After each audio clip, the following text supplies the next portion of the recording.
interactive. Send us your thoughts, your comments, and your contributions via our socials. We're on WhatsApp, we're on Facebook, we're on YouTube, Instagram, as well as X. You can tweet at me at Nana24B. All right. Now, what is your position in this country called Ghana? Do you belong to the class of ordinary Ghanaian, or you belong to the class of Ghanaians with power? I am asking because we've been made to know that although the Constitution provides equality before the law, not all men are equal before the law. So now, if you are handling yourself, whatever dealings or activities or engagements you're putting yourself into, especially now that we are quoting former presidents who can guarantee freedom of speech but can't guarantee freedom after speech, you might just want to be careful in your approach to life. If you go and sit on social media and go and say whatever you like, remember that not all Ghanaians are equal before the law. If you have a microphone and you decide to weaponize that microphone to do whatever it is that you like, don't forget that not all men are equal before the law. If you are plotting and scheming to engage in something that might infringe on the laws of this country, remember that not all men are equal before the law.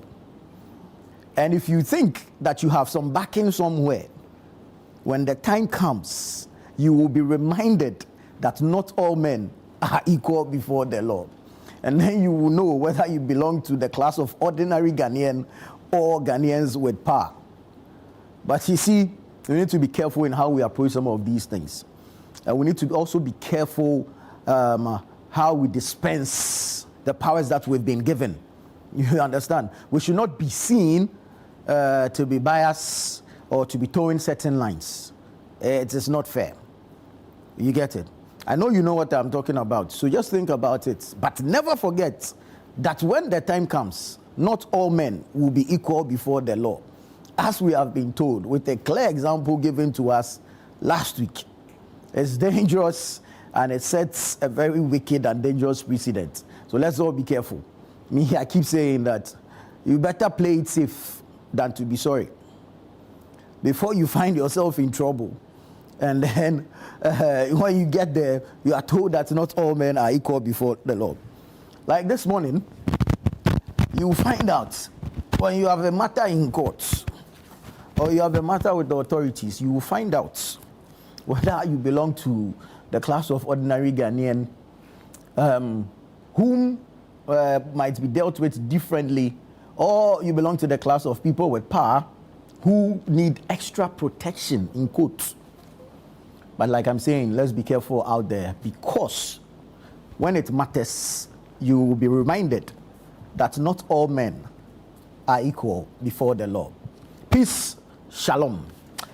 All right, so we want to say thank you once again to all our sponsors, our patrons, our exhibitors, and of course the wonderful people that came out to experience Ghana with us at the This Is Ghana exhibition, the ultimate made in Ghana experience.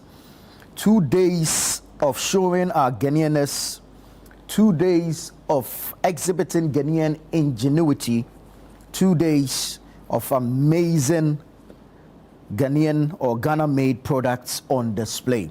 I want to say thank you to all our sponsors. Thank you to all our exhibitors. Thank you to all our patrons. And we hope to see you again. In that spirit of hoping to see you again, the 27th of September is just around the corner. And we want to see you at the Eden Heights Sports Complex Wager. Guess what's happening? It's the City Business Olympics. We are going to gather at the Eden Heights Sports Complex. We're going to work out. We're going to have fun. We're going to play different games. But at the end of the day, the main aim is to ensure team building, networking, connection, and of course, establishing of our partnerships. So we want to see you there. Eden Heights Sports Complex Wager, Saturday, September 27, 8 a.m. 8 a.m. I'm stressing on 8 a.m. because 8 a.m. is when we start, not when you set off from home.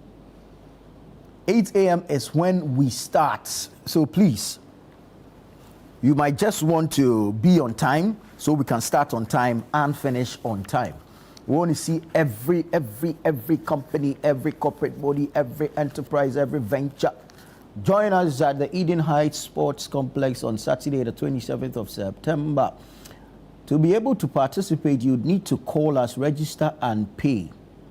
Call the number 0558 973 973. 0558 973 973 and be part of the Eden Heights. Meet us at Eden Heights for the City Business Olympics. Now let's say thank you to UMB. Let's say thank you to Side Hustle. Let's say thank you to Bethel Logistics for supporting and sponsoring the City Business Olympics. So we have the City Business Olympics, of course, being powered by City FM and Channel One TV in partnership with Side Hustle. And of course, it's proudly sponsored by UMB Bank and supported by Bethel Logistics and Dampong Healthcare. Thank you to all these organizations, Side Hustle, UMB Bank, Bethel Logistics, and Dampong Healthcare. Call 0558 973 973, register, and let's see you on the 27th of September, Eden Heights Sports Complex wager for the City Business Olympics. It promises to be fun. Definitely is going to be exciting. Let's go and shake off the boredom. Let's go burn some fat, burn some calories, stay healthy, stay engaged, build teams, network, connect, and of course, make some new partnerships. All right.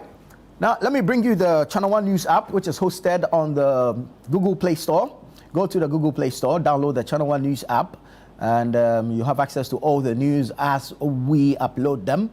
Current, relevant, of course, factual, accurate, unbiased. So download the Channel One News app and have access to the news. All the updates will be made on them. Your current affairs, your sports, your entertainment, lifestyle, showbiz, business, just name it. We have it all on the Channel One News app. So download it easily from the Google Play Store.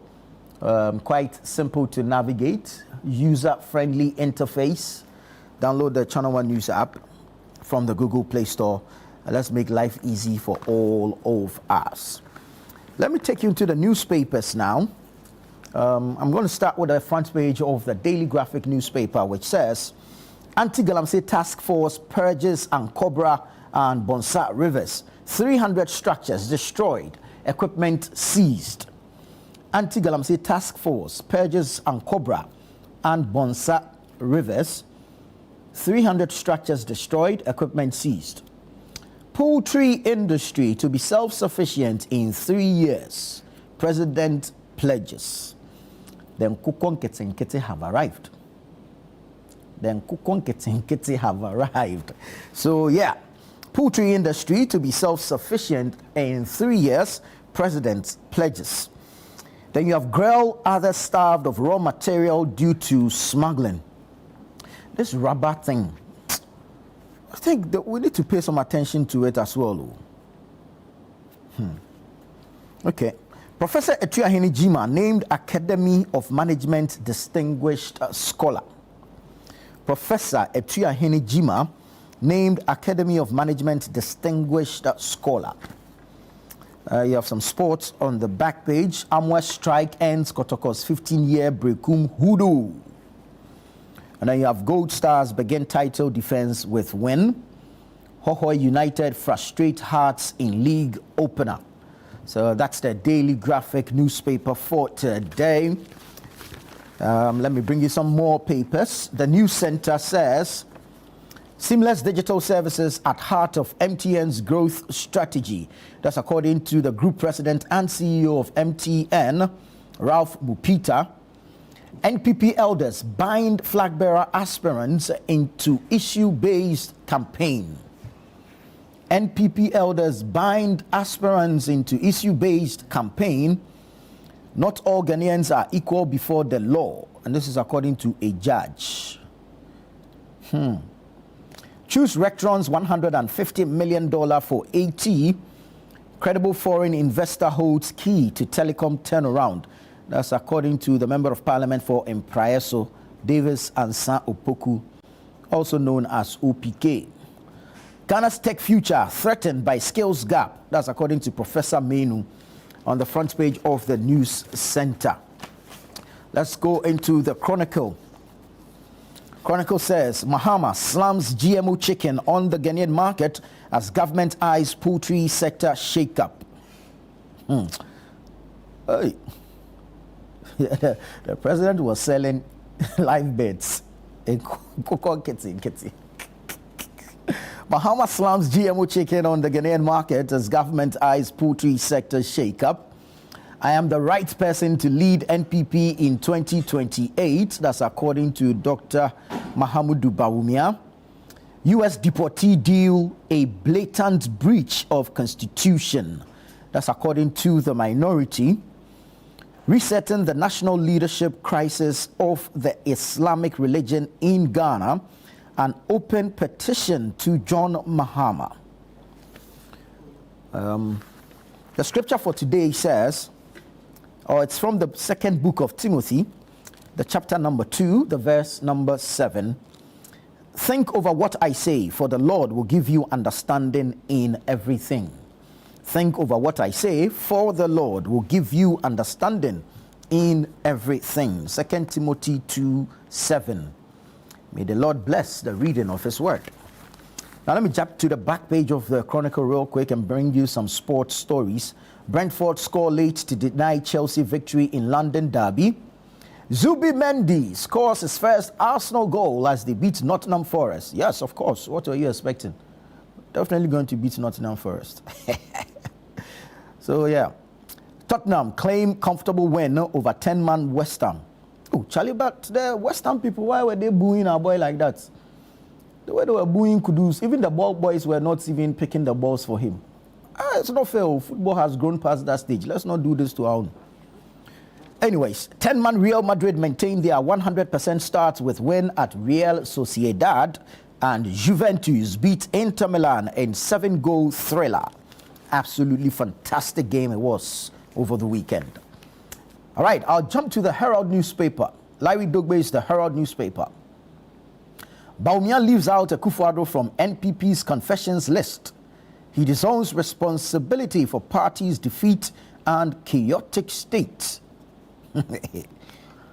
Wow. Bawumia leaves out Akufo-Addo from NPP's confessions list in quote. He disowns responsibility for party's defeat and chaotic state. Goldfields nears Damai Mines exit as Parliament reviews mining law. Attorney General moves to secure bail for Abronye today. Oh, you are. Not all men are equal before the law. Commander Chiefs renew calls for sugar factory revamp. Jampo others demand stronger container safety measures at global maritime talks. So that's the Herald newspaper. Let me go to Republic Press real quick. Galamsey Heat turns on Mahama, slammed for dodging state of emergency calls. Galamsey Heat turns on Mahama, slammed for dodging state of emergency calls. Bawumia auctions appointments, announces one constituency, 10 jobs policy. There's a sad one. Apostle Kwadwo Safo confirmed dead. Maslok CEO confirms retrieval of government vehicles from Wuntumi's residence. Menshia orders closure of schools, banks, offices for Asante Hime's burial rite on Thursday. And suspected arsonist in Accra Timber Market fire captured. So that's the Republic Press. What do I have here? Let's see. Okay, great. The Ghanaian Publisher says, Mahama's deportee deal unconstitutional. Mahama's deportee deal unconstitutional. That's according to the minority. Heath Goldfields admits payment delays. Spent 100 million cedis on salaries. Afenyomaken others slam Abronye judge. Razak Kojopoku petitions Mahama on Ghana's Islamic leadership crisis. Then you have Apostle Safo's impact went beyond faith. That's according to Dr. Mahamudu Bawumia. Let me go to the Daily Guide. Abronya judge under fire over Animal Farm ruling. The Orwellian tactics. Abronya judge under fire over Animal Farm ruling. Forgive us our mistakes, Bawumia to Ghanaians. We've invested 100 million cedis in salaries. That's according to Heath Goldfields. My arrest politically motivated. That's according to the leader and founder of LPG, Kofi Akpalu. And the news of the passing of the Apostle Dr. Kwadwo Safo Kantanka, also captured here on the front page of the Daily Guide newspaper. Let me jump to the Ghanaian Times. Ghanaian Times says, fear grips Takwa residents. Market stores cave in after blast from mine shaft. This Ghana.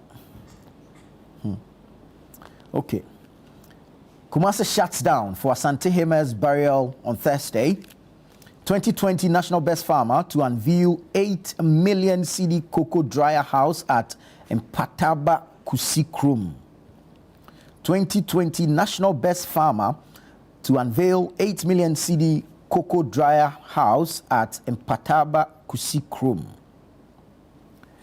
Ghana's foremost tech innovator, Apostle Kwadwo Safo, dead. Then you have your sports stories on the back page. Now that the Ghana Premier League is back, you get a number of stories from there. Let's go to the Inquisitor. Inquisitor says, after days in remand custody, AG to rescue uncouth Abronye. After days in remand custody, AG to rescue uncouth Abronye. Government to end double track with 1 billion cedis. Ghana-US education tourism. Dr. Ajiman seals groundbreaking partnership. Yes, we spoke to him on Friday. Dr. Kingsley Ajiman, the MP for Abuakwa South, and he mentioned this. So yeah, kudos to him and we wish him well. COS urges Ghanaians to embrace walking. That's the Chief of Staff, Julius Debra.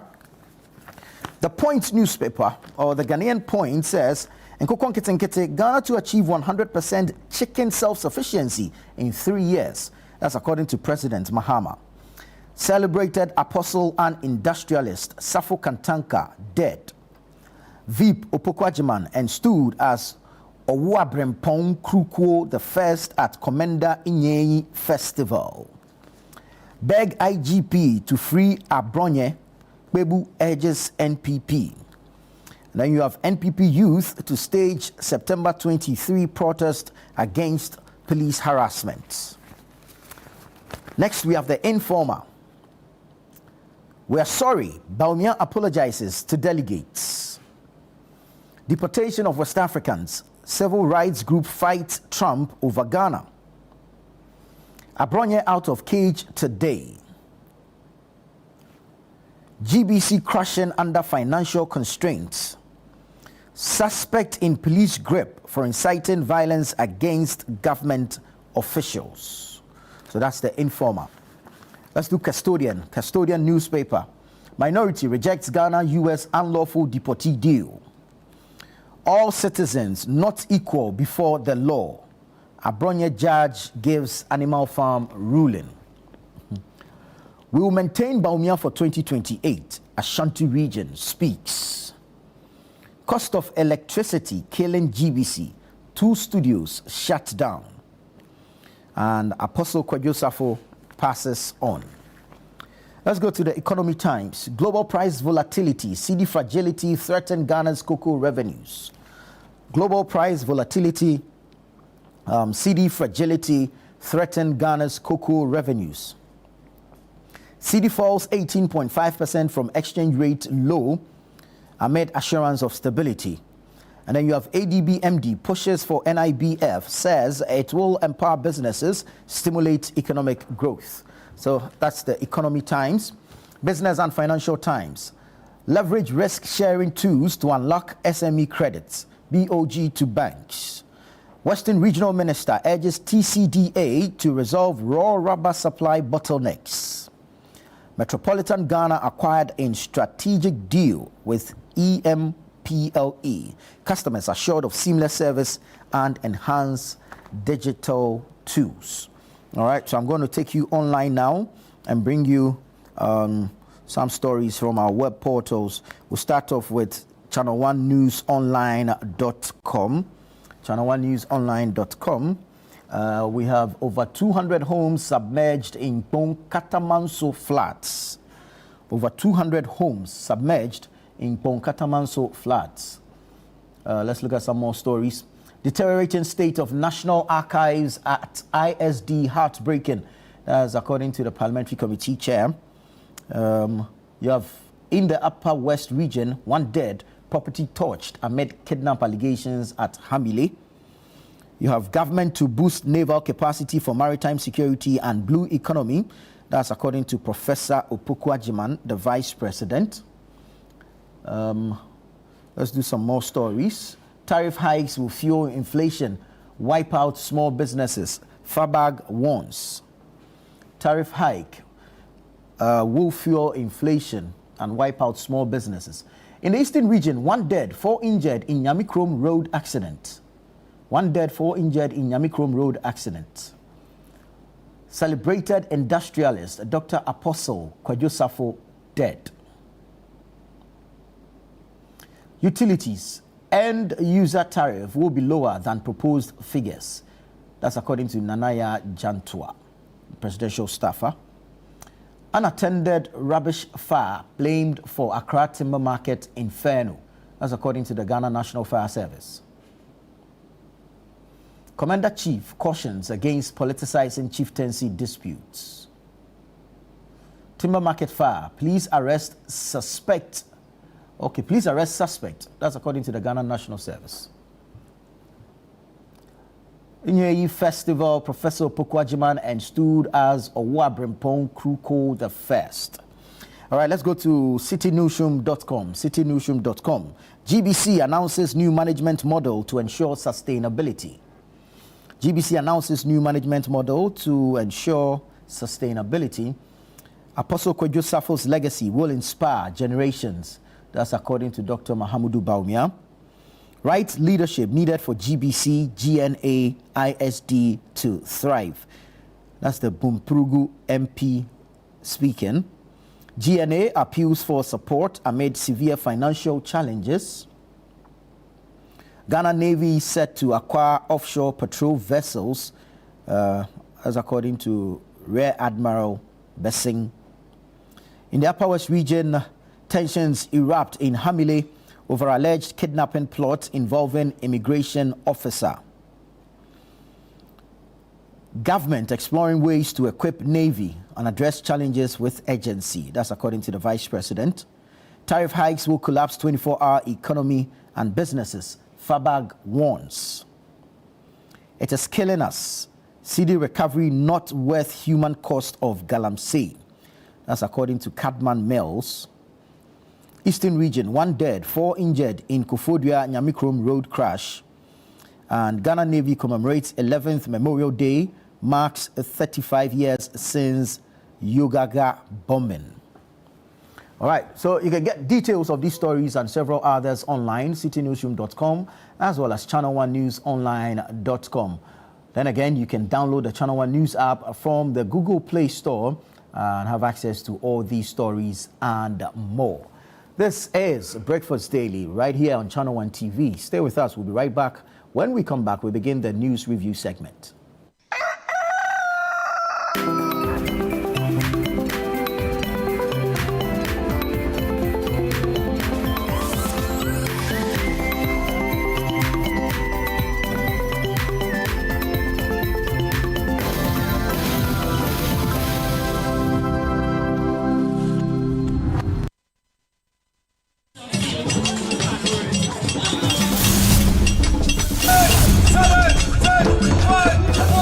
City Business Olympics is back! It's all about team building, networking, and staying healthy.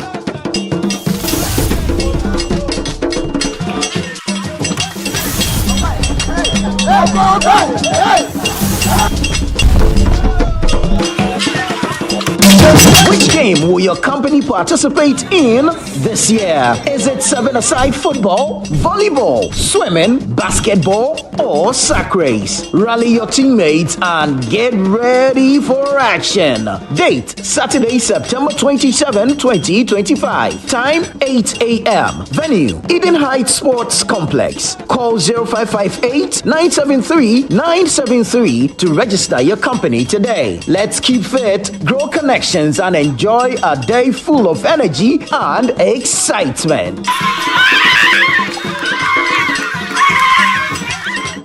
The City Business Olympics 2025 is powered by City FM and Channel One TV in partnership with Side Hustle, and it's proudly sponsored by UMB Bank and supported by Bethel Logistics and Dampon Healthcare.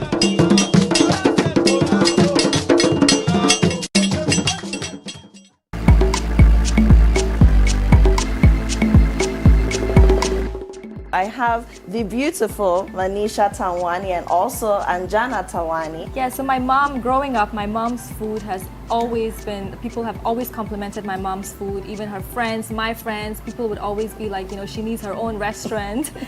And I was like, she's dedicated her whole life to taking care of the family, so it's time to give back. So the Indian chicken curry, is it? It's like a sauce? Yes, it's like the basic ingredients that you have, but we add a lot of Indian spices like garam masala. We know the Indians, we know you for your spices. So Manisha, what schools did you go to? So in Kumasi, I was in Rich School. Oh, you're Rich. Rich Oh, School, yeah. yes. I have a lot of friends who went to Rich. Yes. Went to high school. Manish, can you use your hand? I can't even use the stick. I can't. She cannot roll it even.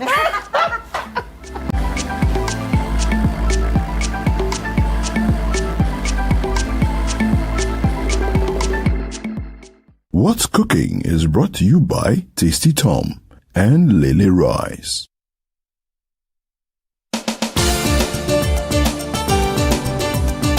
In a nation full of questions, where truth often hides behind noise, one show dares to ask what truly matters face to face. With fearless clarity and a quest for accountability, host Umaru Sanda Amadou sits down with the movers and shakers of politics, governance, society, and business, confronting the issues that define our national conversation. The party itself has said that whenever you're in opposition, you should choose flag bearers early. So what you are trying to tell me is that you want somebody who is going out to come and select a leader for you.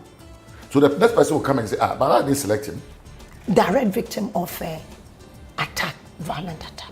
Where and when? The first one happened in Parliament. I was pregnant. Now, for me, it was legitimized by a radio or TV station giving her a position to work. So for you, take issue with GH1 and what and giving her the platform. That is where the minority is. We are on them. We've asked questions. President Mahama will be a mean president if he prioritizes only his children and DCP. He needs to demonstrate a Ghanaian government. Every Tuesday at 9 p.m., join Umaru Sanda Amadou on Face to Face as he digs deeper, challenges power, and reveals the stories shaping Ghana's future.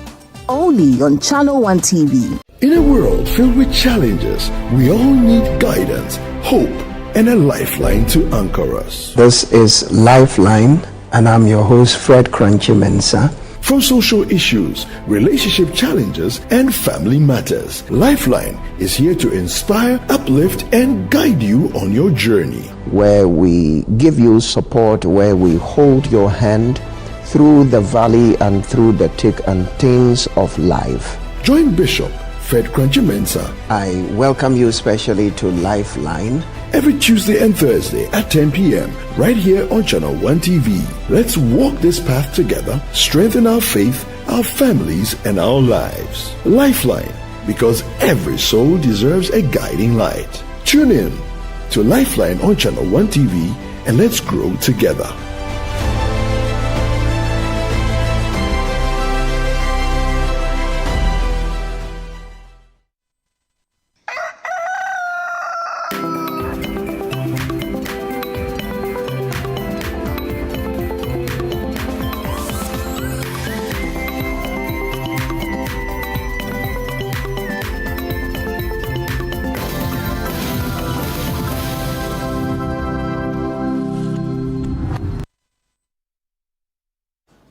Hello again. Thank you for choosing us. This is Breakfast Daily on Channel 1 Television.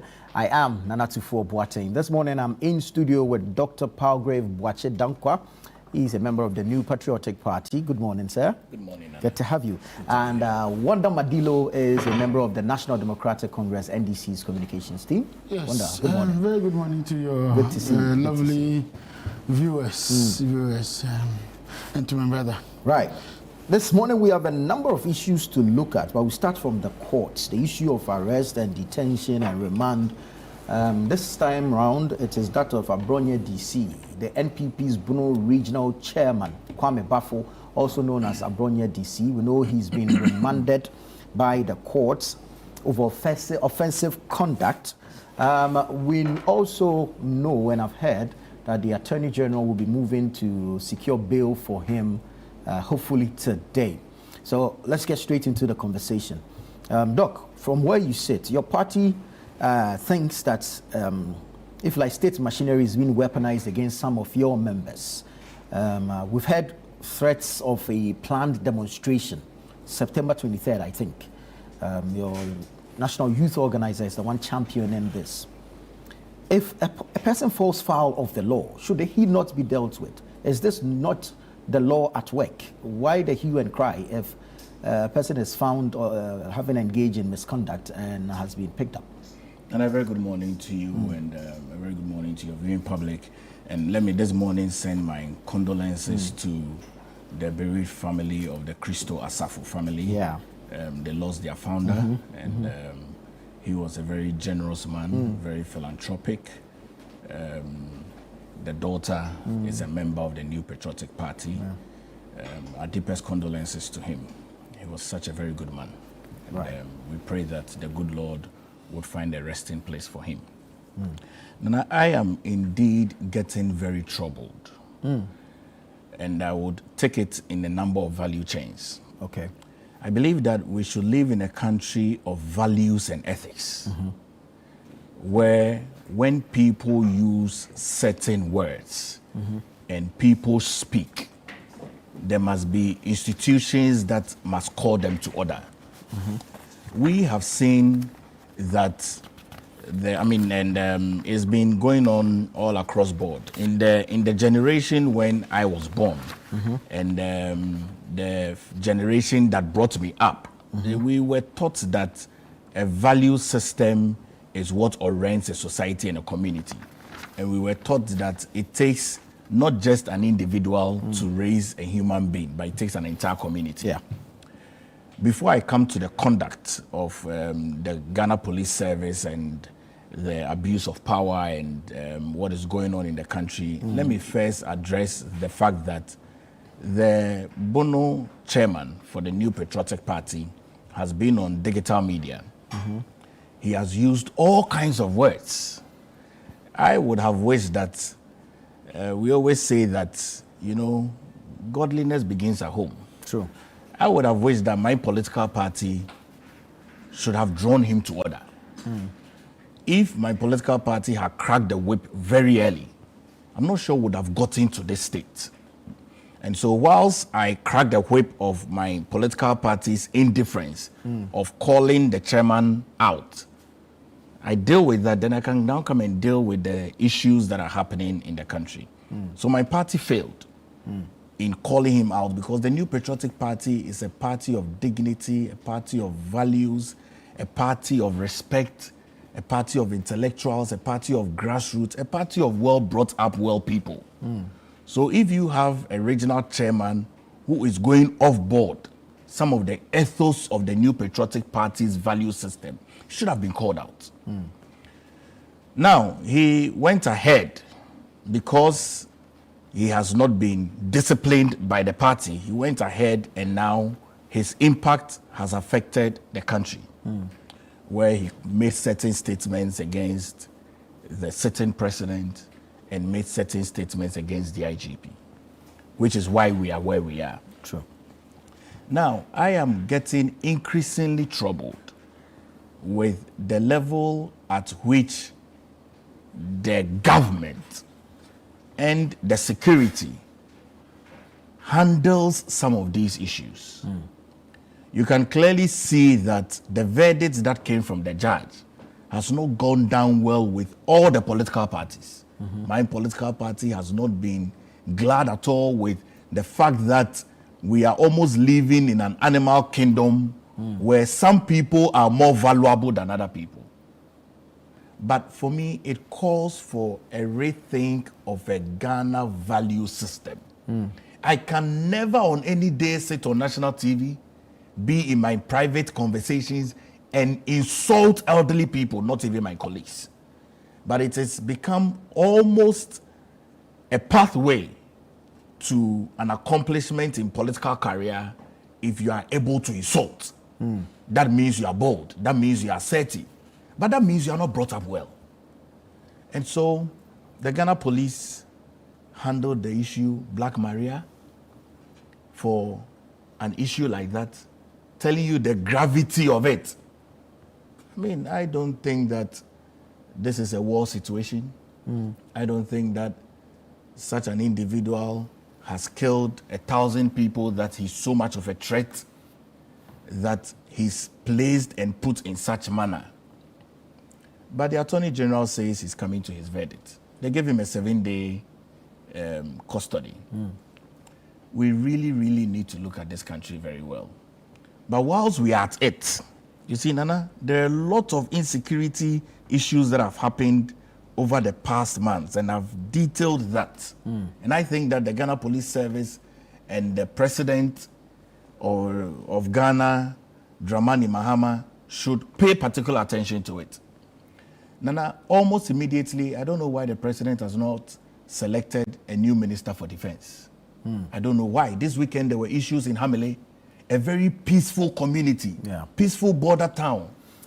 People are burning vehicles, burning offices. Ghana Immigration Services are shooting people, and I mean, we've not even had a statement from the Ghana Immigration Service. We've not had a statement from it. But what we know is that they are going into some meetings, emergency meetings today, and then hopefully after that we'll hear an official statement from them. Nana, we are not safe. From the 15th of January, in Kwanta South, which is in Oti region, there was a chieftaincy dispute, a gunfire, and arson. 3 people died. 3 people died. Severe people had injuries and houses were burnt. On the 28th of February, Northeast, Nanik, chieftaincy and communal attack, victims were burnt. 3 people died. A teacher among them also died. On the 9th of April, Upper East, Boku, there was a market dispute and police barracks attacks. 1 person died. 22nd of April, Domiabra, there was a boundary demarcation land issues. Also, a lot of people got injured. 6+ people got injured. On the 25th to the 28th of June, in Kwanta South, Oti region, renewed clashes, schools closed. Less than 3 people died, and even more. On the 24th of August, you know these issues that are happening in Bendiri, the Savannah issues. I don't know. Can there be a fight without one party not having arms? I don't know. Maybe some people can tell me. On the 26th of August, this Homowo land dispute, you remember, the spring, 2 people died. 30th of August, Soutum, just around the corner. Okay, 3 people died as well. Rival chieftaincy groups, 4 injured, gunfire, all in Accra. I mean, these things are not safe. Sampa, just in Bono, when we were going on this campaign tour with our candidate, Kennedy Japan, there were chieftaincy disputes, gazetting issues. So if you look at all of these civil unrest, the police should be busy. You don't think they are? I don't think so. In most of these cases, some arrests have been made. I don't think so. There were arrests that were made. I recall, and I stated it on air, on the 27th of August. These arrests were made at Daboya police station. The arms were seized, and the people were released back. The people were released back. I don't think the police is busy. But I think that you recall when the government changed powers, the Commander-in-Chief of the Ghana Armed Forces, John Dramani Mahama, changed all the security corps, including the battalions. All the battalions, from Northern Command to Southern Command to Central Command, changed a majority of them. So do you see the challenges that we are having? Someone is not advising the president well. Someone is sleeping on the job. Someone is not making the tough decisions. Very. And I'm scared. I'm Doc, troubled. thank you. Doc, thank you. Let me say good morning to Elvis. Elvis Darko is the editor of the News Center newspaper, newscenter.com. Elvis, thank you for joining us. Thank Good you. to have you. Wanda, let me come to you on this issue of Abronye's arrest and his remand, and what now has, if like, taken over even the action of the police. I'm making reference to the pronouncements by the judge in issuing the remand. Yeah. So Abronye's case is, I take it with a lot of mixed reactions. Okay. We in government, or the NDC government, is not excited about the developments around the judge's ruling and all the matters, arising. And in all humility, we are quick to admit that the judge erred in his approach or his ruling. Indeed, we have to be reminded about the history of this judge. Many people are quick to say, oh, the NDC is not the NDC and would never be the NDC and can never be the NDC. Why? We can't be responsible for the actions of a judge who was hitherto celebrated by a former government, who was hitherto empowered to do what he's doing. And we are beginning to deal with the reset of some of these institutions, especially in their conduct. In 2023, this same judge, in fact, if you read the ruling, I don't know if you've seen the ruling, if you read the ruling, in the same ruling, he stated that somewhere in 2023, he remanded an NDC activist for insulting President Nana Akufo-Addo. At the time, it was celebrated, widely celebrated. It is the same judge who remanded Wuntumi's presenter, same judge. Then, because he's empowered to do some of those things and feels that by doing some of those things, then he is seen as a good judge or a powerful judge or a strong judge, now he's gone overboard. And this is one of the reasons why President John Dramani Mahama is very minded about what happens, the excesses of some of these institutions. And that's where our judiciary has gotten to, or that's where our country has gotten to in almost every facet of our lives. Almost all institutions of state under the last government were collapsed virtually because they were all running a government agenda. This time around, that won't help. It won't work. The NDC is not interested in any judge trying to help the NDC to rule this country. We are not interested in that. And that is why the Attorney General is taking the bold step himself to go to court and quash the judgment. Why? Don't forget the Attorney General himself should have been the prosecutor in this matter. But now he has to go to court because he holds two offices, the office of the Attorney General and Justice. Today he's going to court to go and work in the name of justice. We are not interested in incarcerating anybody because we are in power. No, that's not our focus. We are very much minded about the peace we enjoy in this country. We are also minded about law and order at the same time. And so when a judge errs, one good thing an Attorney General would do is what he's doing today, going to court to tell the court that, listen, you erred in that ruling and we don't take it in good faith. That has to be thrown out. How many Attorney Generals have you seen since independence that do some of these things?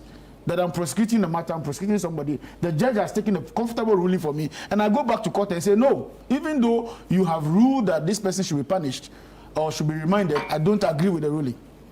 That's something you should be commending the NDC for. We are not excited about all these frivolities, all these pedestrian talk, all these assumptions of we are powerful and we are in government and everybody has to keep quiet and all that. We don't do that in the NDC. At least we give people voices to speak. We give people credible voices. We allow you to speak your mind.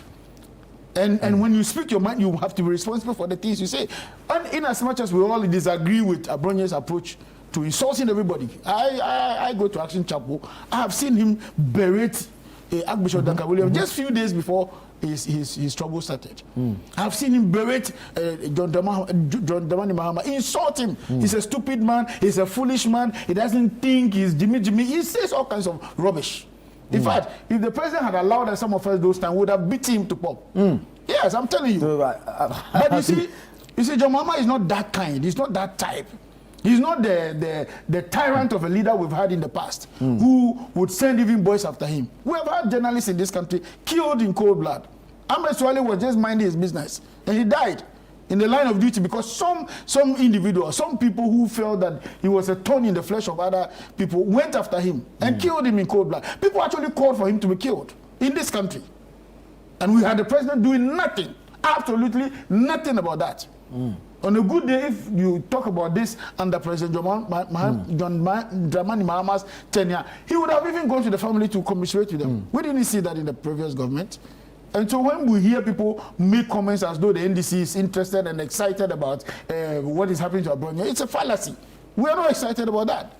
We know that the rule of law will take its own course, and at the end of the day, we will get to the bottom of this matter. Abronya is in court facing 2 charges. One is publication of false news, which we all know about, which is a criminal offense. Also offensive conduct conducive to the breach of public peace. Those are the basis for which is in court. We are not going to gag anybody. We allow you to speak your mind. We have had people say all manner of things against and all these our are bailable offenses. We will never stop. You see, when it comes to the issue of bail, okay, some of them is a discretion of the judge. A lot of them is the discretion of the judge. Yes, the law may say that it's a bailable offense.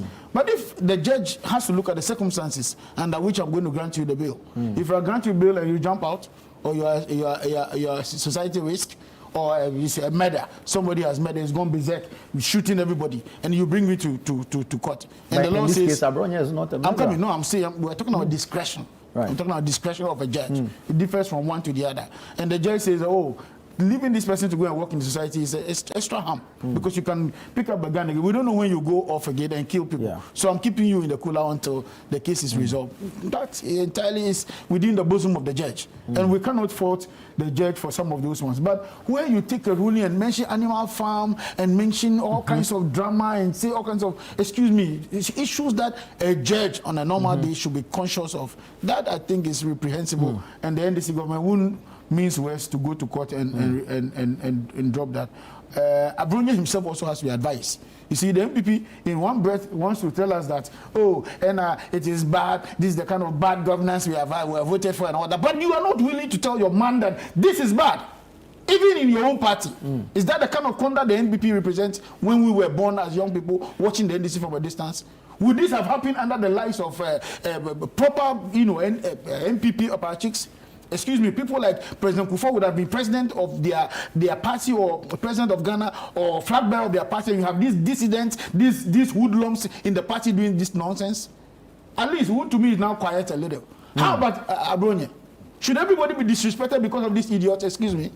Should that be the case? Should we get to the point where everybody is just rubbish because of this Abronya who cannot even feed himself?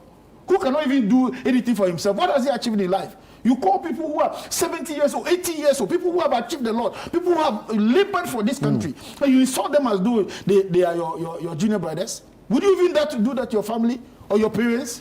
So please, in one breath, while we condemn the actions of the judge, we also want to call on the MPP to be responsible. You've seen people go to the court and misbehave at the court over there because of Abronya. Are they telling us that what the conduct of Abronya is good? And that we should commend such irresponsible comments. Should we also conclude that the people who are following him in court and over this endorse what he's doing? Endorse what he's doing. Should that be the case? And what signal are we sending to the young generation of their own party of this conduct? At what point will the political party be objective now to say that this is wrong and we condemn it? So please, in as much as we agree that the judge erred, one of the things that I want the MPP to also do is to find a way to gag this idiot. Very well, Wanda, thank you. I've not seen you like this before, but no, it's fine. I can understand where you're coming from. When he insults people, he doesn't even hold. You see, there's a way to tell somebody wisdom. If you insult the person, but it makes sense. So if for instance, if I look at your face and say, excuse me, I think that next time you should be more responsible. I've insulted you, but I haven't said you are a fool. I haven't said you are an idiot. I haven't said that you are mad. And these are the words this guy uses. Very well, very well. Let me come to Elvis, and Elvis especially on the judge's ruling. it looks as though it was an application of an Orwellian logic, bringing in the animal farm theory into the court. But I'm asking about what danger it portends in ordinary Ghanaians having their constitutional rights enforced. If courts are now telling us that not all men are equal before the law. Thank you for the opportunity, Nana. I've done journalism for at least 20 years plus. Those who follow my work know that I don't use my platform to attack, insult people. I'm not somebody who endorses insults. And I'm not somebody who will encourage anybody to go and be insulting anybody. Personally, I don't do that. Professionally, I don't do that. Because I believe that we are in a society where we place premium on certain values. And one of the values is how we have to be decorum to each other. And how we should respect people and all that. So for me, anybody involved in insulting people, using abusive words, I believe that is wrong. However, we should not live under any impression that we don't know what is happening around the world. The generation that is coming up are different from those values because society has failed to instill those values in the generation that is coming up. So the generation that is coming up, they do things differently. As a journalist, I've held the view, and I also hold the view, that I don't believe and I don't subscribe to criminalizing speech of any form. If somebody insults you, take a civil suit against the person. If somebody says you are a criminal, take a civil suit against the person. But to arrest anybody for speech, I am 100% against it. I'm 100% against it. No matter how the person insults, disgrace, and alleges about you, it doesn't warrant an arrest. It does never, in my opinion, under no circumstances, should anybody be subjected to criminal prosecution because of what the person has said. If the person has taken action to do something, you can deal with the person. But to say words that are proceeded out of somebody's mouth, for that reason you are subjecting the person to criminal prosecution. Me, I am against it, and I'll always be against it. But the law provides for publication of falsehood. That is a very bad law. That's a very bad law. That's a very bad law. Slavery was once legal in law, or you didn't know? You didn't know that slavery was legal, and people are allowed to buy people and sell some time ago. So when a law is bad, it's bad. Publishing fake news is a very bad law. Causing fear and panic is a very bad law. Proposal by the president that we should find a law to find ways to deal with people who make comments or say, it's a very bad proposal. Very bad. Look, allow people to say what they want to say. The legal system have two options for you, criminal and civil. I believe that any word that proceeded out of anybody's mouth, no matter how bad it is, it should only be a subject of civil prosecution. Not civil criminal. litigation, never criminal prosecution. That's it. Because Even if what is said borders on criminality. What is criminality about words? What is criminal about words? Did I beat you? If I send an act for, excuse me to say, your face look like a chimpanzee, I don't like you. What is wrong with that? That's my opinion of you. If you accuse me of, you accuse me wrongly of if I say you are a something I've criminal not done. and you are not a criminal, take me to civil suit. Why do you arrest me? It's word. It's word I've said. Take me to a civil suit and let the civil suit decide that I defamed you or I libeled you. Why should that be a subject of criminal prosecution? When there's an option of civil liberty, civil suit for you to establish that what I've said against you is not the case. It's not that I don't have an option. You have an option. I'm saying that anything about speech violation, whoever feel slighted by anybody's comment should resort to civil litigation. Under no circumstances should we subject anybody's speech to criminalization. I hold this view and I always step by it. Because see, what society doesn't know is that the more we allow some of these things and say it's a violation, it will come to a time you can't speak. Everything you want to say, you want to think thrice before you speak. Because you are scared to say, when I say this, somebody may wake up and say, oh, I think what the person said, without any definition, constitutes criminal, go and arrest and prosecute the person. It makes no sense. Take a civil suit. I am advocating that anything about speech should be left to the domain of civil litigation. Any accusation, anything, whatever comments I make about you, If I say Nana Tufo, you, because of who you are, I hate you. If I say I hate you, did I beat you? Did I use a cutlass to cut you? It is my opinion. But someone can pick on what you have said to harm me. Why? If I say I hate you, did I ask somebody to come and hate you? And that is where the fear and panic aspect I'm asking comes a from. question. Did I ask somebody to come and hate you?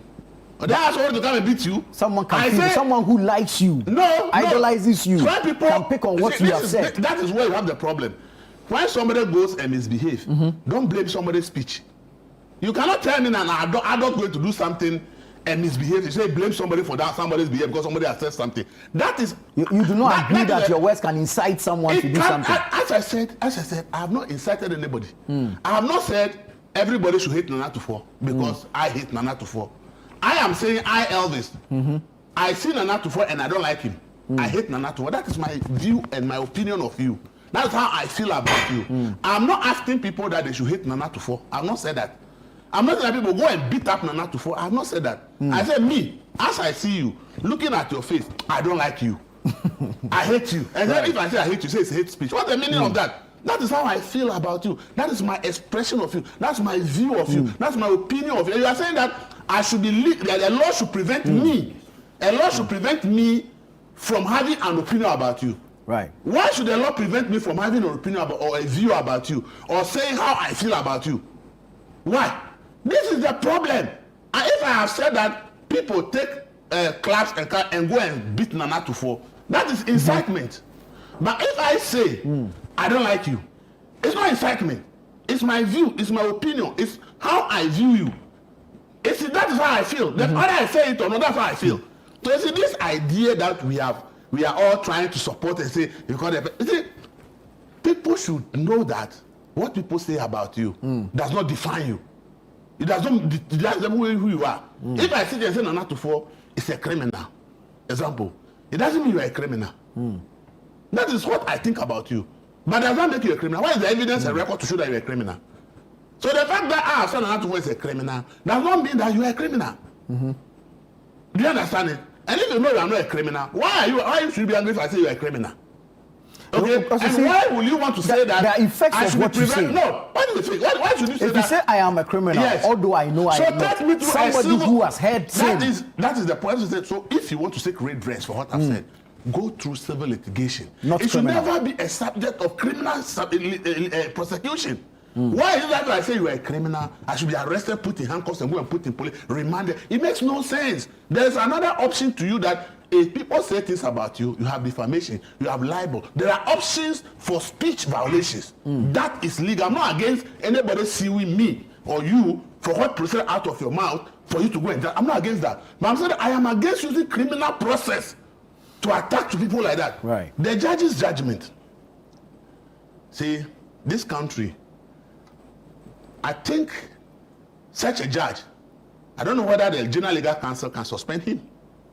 Because we operate a constitution that says that everybody is equal before the law. Article 71. And the man who is sitting on the bench to make sure that that provision in the constitution is implemented turns around to tell us that no, not everyone is equal before the law. If it's a politician who made that, they'll say you are subverting the constitution. Because you are actually overthrowing the constitution by your statement. Is that what people say?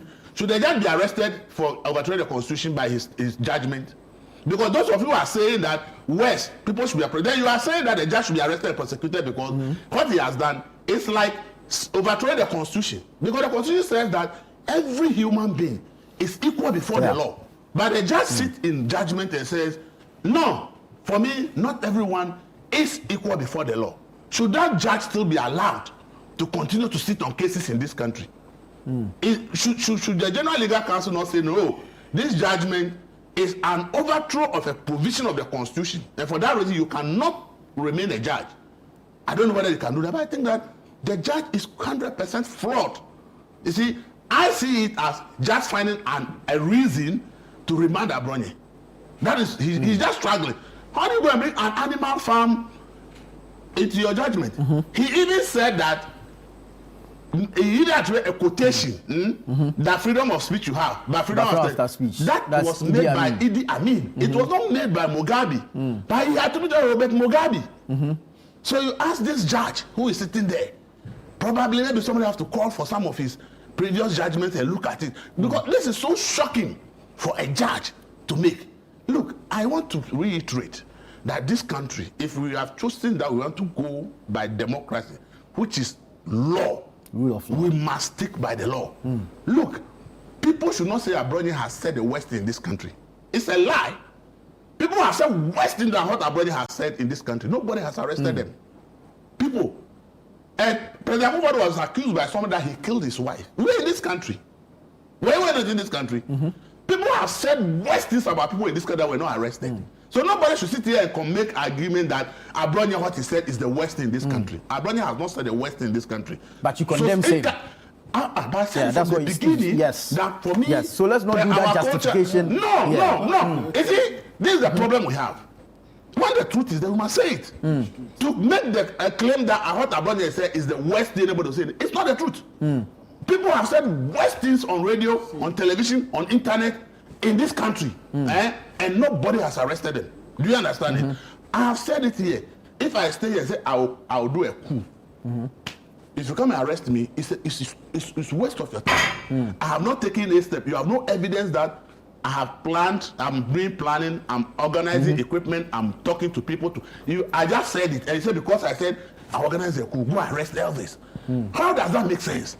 You are telling me that I cannot say things. Look, every Ghanaian should know that our lives and our opinions are now being actually censored by the kind of laws. In fact, causing fear and panic is just to censor what journalists do. Publishing fake news is just to prevent journalists from exposing criminals and people of power who are engaging illegality. That's why they maintain those laws. Is it not to get journalists to do the right thing? Because if it's factual, then you don't have a problem. It wouldn't be fake. Please, what you say is fake. Who determines what is fake?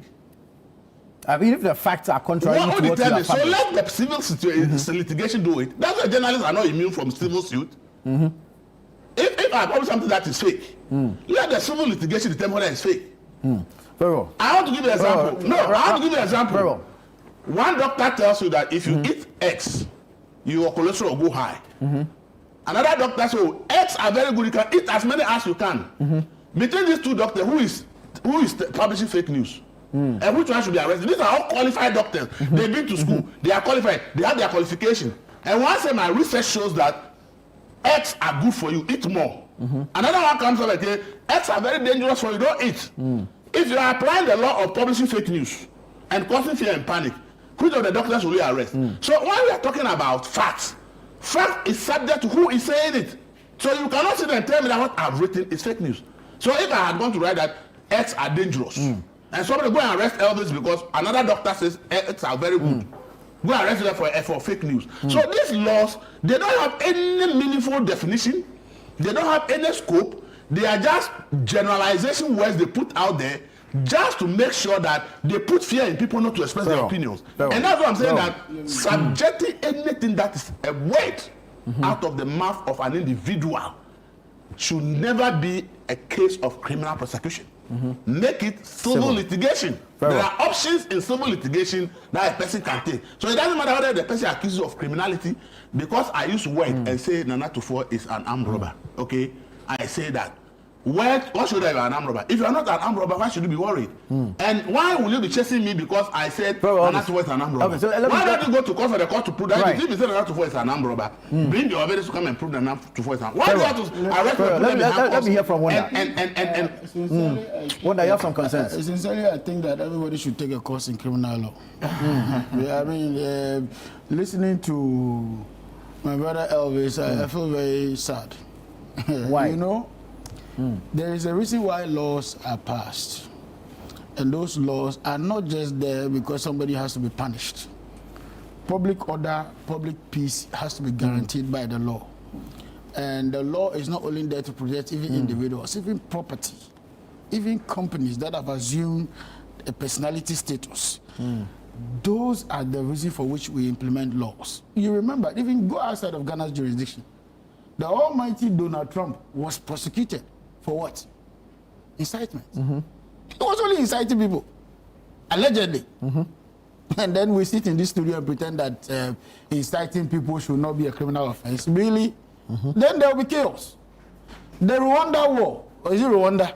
The one that, you know, the Houthis and the Tutsis. Radio Rwanda. It was just an incitement. And you sit down and tell us that, you tell us that Rwanda war is a colonial practice. They started killing themselves so many years, even before it blew up. People don't know the history. They just go and cite that after. You see why? You see the propaganda. They go and take something that is not true to come and back something. Elvis, we're on TV. We're not the only one who read it. Please. Go to the on TV. Calm down. The fact that you can shout all you can, but the truth is just one. I'm saying that the Rwanda war, we all knew that it started. There may be undercurrents. That's nothing wrong. In fact, for instance, you or me could have underlying conditions of health. But if I knock you down with a car, we will say that because you were sick all along, so when I knock you down with a car, you died, doesn't mean that I killed you. Is that what it means? Is that the logic he's putting together here? So because there's an undercurrent before, and somebody goes on radio and incites others, and there's a civil unrest, war, we shouldn't say that the person who went to the studio started the incitement. Are you serious? And that's a lie. Please, let's say that killing started with incitement. It's a lie. Very well. I agree. Yes, but don't say that that's what started the killing of the people. That is not factual. I'm on the floor. On the criminal offenses, allow Wanda to land. On the criminal offenses, there are three major provisions that deals with incitement, false publication. In fact, he didn't say fake news. So I heard him saying fake news. The law never says fake news. The law says false publication. And what is false publication? In Section 208 of the Act 29, which is the Criminal Offences Act, Section 208 talks about publication of false news. 207 talks about offensive conduct due to the breach of public peace or peace. And these are all within the domain of say, the government, or say within the law enforcement agencies, as it were, the military, vis-a-vis all the other agencies and all that. So we are not saying that don't talk. We are saying that we need responsible citizens. Now, that's number one. Number two, we're not saying don't talk. Democracy comes with a certain level of responsibility. We choose ourselves a certain path to rule this country or any other country, as it were, in the space of democracy. And those, when you choose a path, there are do's and there are don'ts. We can't have a reckless society where somebody gets up one day and publish that, oh, I have seen this, I have seen that, and it's not factual.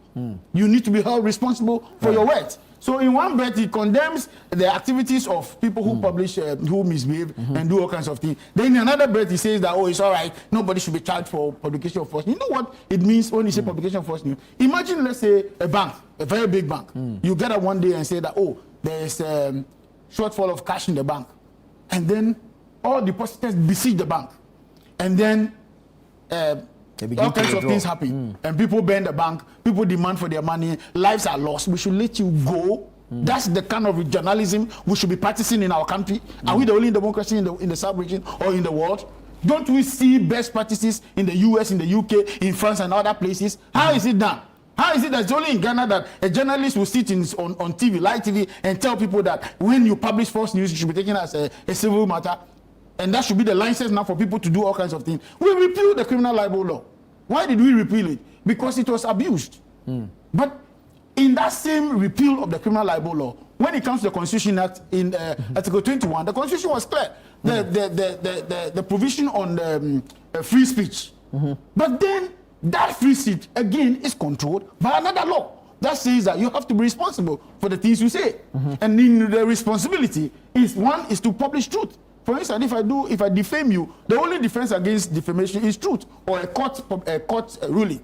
If I had a court ruling that says that you are a thief and I call you a thief, I am not wrong because there's evidence. There's evidence. If I have truth, and the truth is that you are, and I'm able to prove it in court, I'll get away with it. But if I don't, there's a punishment for it. Is it a fine or an imprisonment? Would that have to be a criminal procedure? Please. Who somebody because Abronius spoke? Who acted on Abronius' comment to take any action? Give me the evidence. Give me the evidence for everybody who acted on Abronius' comment. I think you need a course in... No, I'm asking you. You are talking about when a public case. Where's the picture of public case in Abronius' case? The law is also preemptive.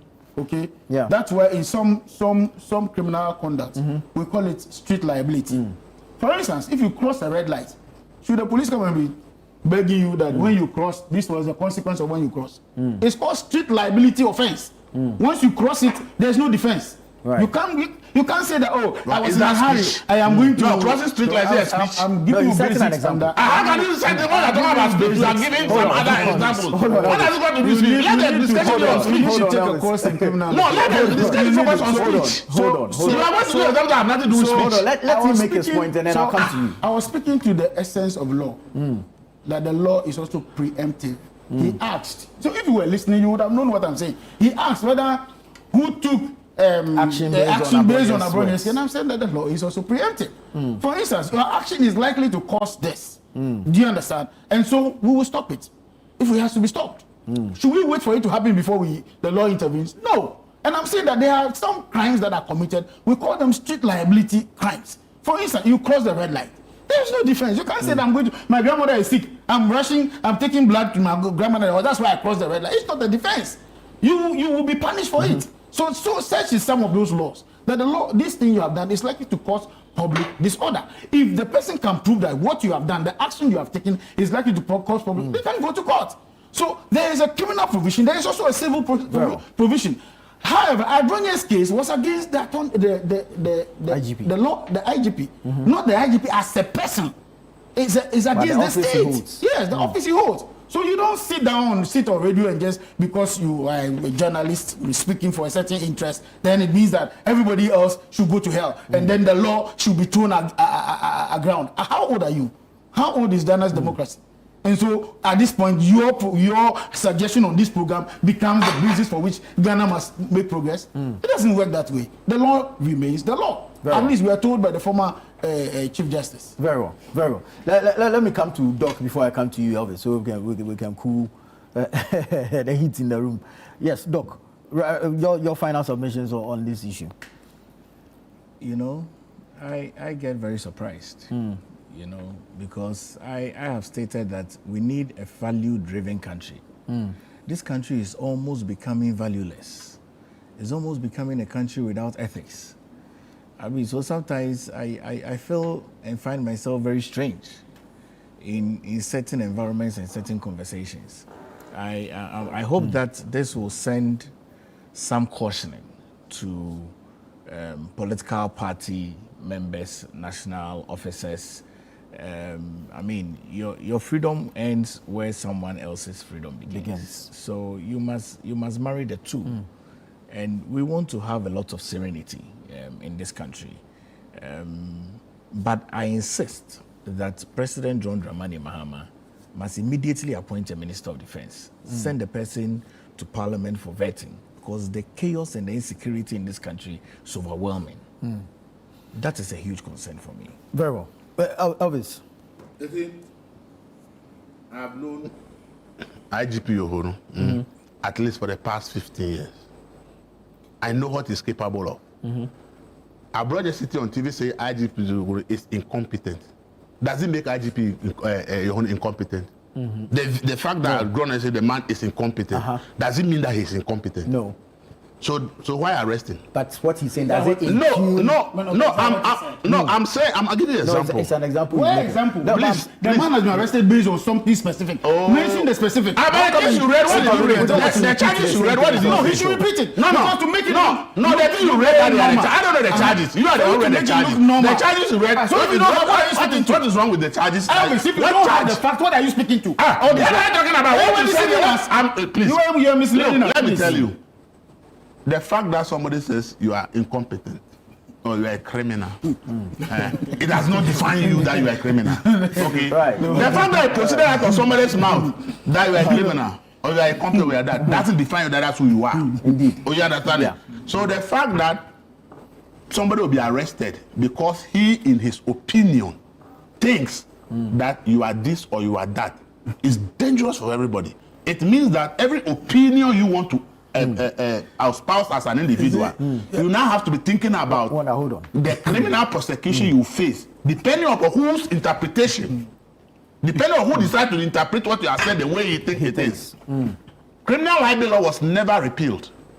It was repealed and replaced by these two criminal libel laws, publishing false news and causing fear and panic. These laws are just replacement of the criminal libel law. You understand it? Because they are all criminal prosecutions. So after repealing the criminal libel law, the politicians went through a process to repeal the and criminal the libel politicians law. realize that now people can expose them. Okay, people can expose them and they can't do anything. Then they smuggled publishing fake news. Then they smuggled causing fear and panic to still achieve the same aim that the criminal libel has been built to achieve. So anybody tell the criminal libel, just say that it was repealed and replaced by two more dangerous laws than even the criminal libel law. In fact, these two laws, if you look at how ambiguous they are, without any meaningful definition, they are more dangerous than even the criminal libel law. I'm telling you, if you are a student of free speech and you study this law, what causes fear and panic? In Abranye's case, who has gone to cause any violence? So what's the fear and panic in what he has said? What is it? In Abranye's case, if he has an opinion about you, but I hold an opinion if the law about is you. preemptive. Preemptive about what? Preemptive About the dangers in speech. What is the danger in it? You are backing the view that people should not have an opinion that you don't like about you. No, I'm not backing anybody. I'm just asking the question so that we can arrive. I'm telling you that these two laws, what they intentionally are doing. These laws and they are smoke screens. Okay. You think so? Yeah, they are smoke screens. They paint it to look like it is something, but it is just to say that you have no right to express an opinion I don't like. If you do it, I'll use any of this law to make sure that I punish you. And you think the politicians put it in there to guard themselves against you have no idea. I'm telling you, if you're a student of free speech, if you're a student of free speech, go and take the criminal libel that has been repealed.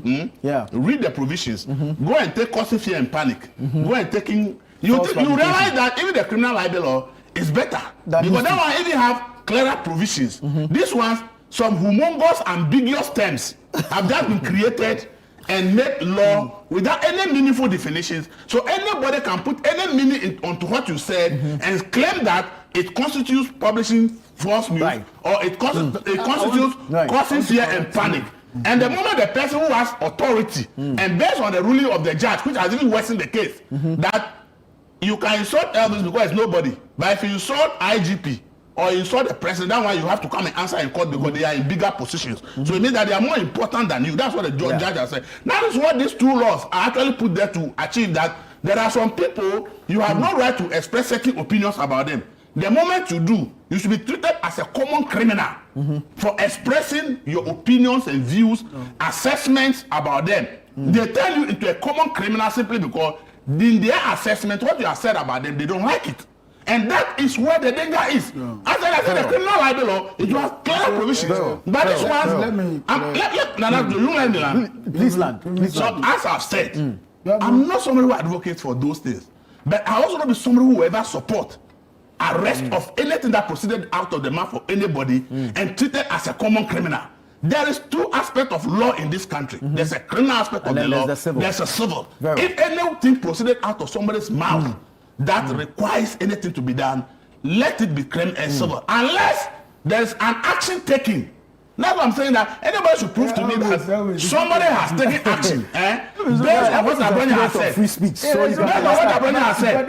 You have not proved that anybody has gone to take any action because what somebody has said. And as I said, what people say about you or the opinion that cannot define you. Very well. Thank you. Thank you. Let me take a few messages. In a few seconds. Defamation is different from publication of false news. Please, let's get this straight. No, the publication of the publication. Hold on. No. So you're looking at the end result. I am telling you that that is why these laws are dangerous. You listen to you see the way they are interpreting it. There are two different politicians and people powerful. That's what they make you believe. Why are you arresting me? Defamation is not the same. Hold on. Why are you arresting the person of criminal offense? Gentlemen, hold on. Because what the person has said in your Publication of all news is a criminal offense. Please stop this. Hold on. Stop this. People are listening. That falls under the Criminal Act. Always, you stop this.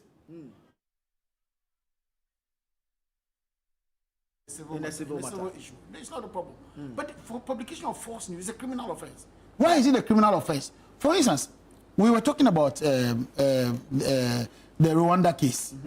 No, go back to IGP and say why Abronia said about it. Tell me how it comes to a criminal offense. Don't go to Rwanda. Take Abronia's things he has said and tell me how it comes to a criminal offense. It will do us a lot of good if you come. You are giving wrong examples. Please. Give what Abronia has said and establish how it comes to a criminal offense. No, we are not even on the floor, so I don't know why you are seeming to be so excited about this. It's like you publish sports news, but they'll come after you. Let them come. I'm not scared about anybody. The law. I'm not scared about any system. They should come. Even the practice of journalism in this country is because of the law. That's why we're able to publish it.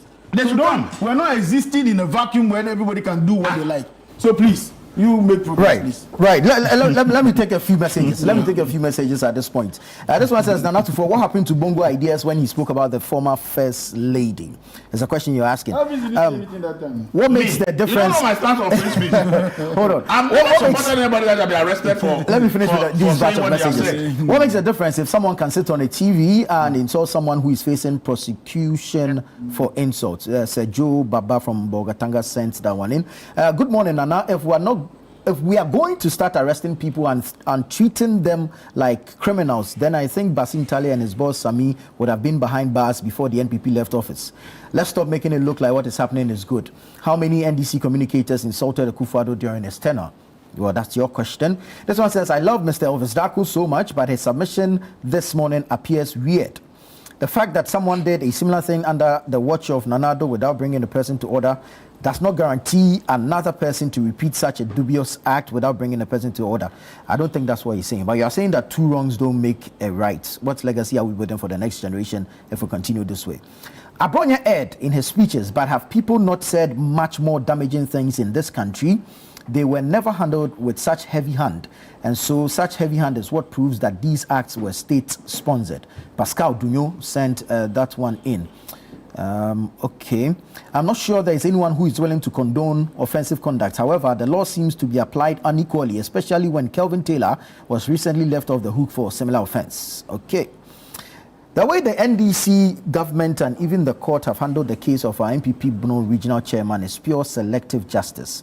When their communicators insulted and poured all kinds of words on the former president and his ministers, nothing happened to them. But today, they want to intimidate others with the law. We say no to hypocrisy. Justice must be fair and equal for all, not a weapon for politics. Abu Safianu from Damongo sent that in. Good morning, panelists. Listening to Elvis Darko, I'm not sure. Okay. He must know that words carry weight. Rwanda turned to civil war country because of words spoken by one person. Okay. Keep your messages coming in. Okay, there's one here. Good morning, Nana, the chief host and your indefatigable panelist. Hey, this one you're giving us words too. Okay, you're commending us for the choice of topics for this morning's discussion. Please kindly permit me to address one thing that breaks my heart when I listen to Elvis Darko on his submissions. You're asking where exactly he belongs to. He's a journalist. Okay.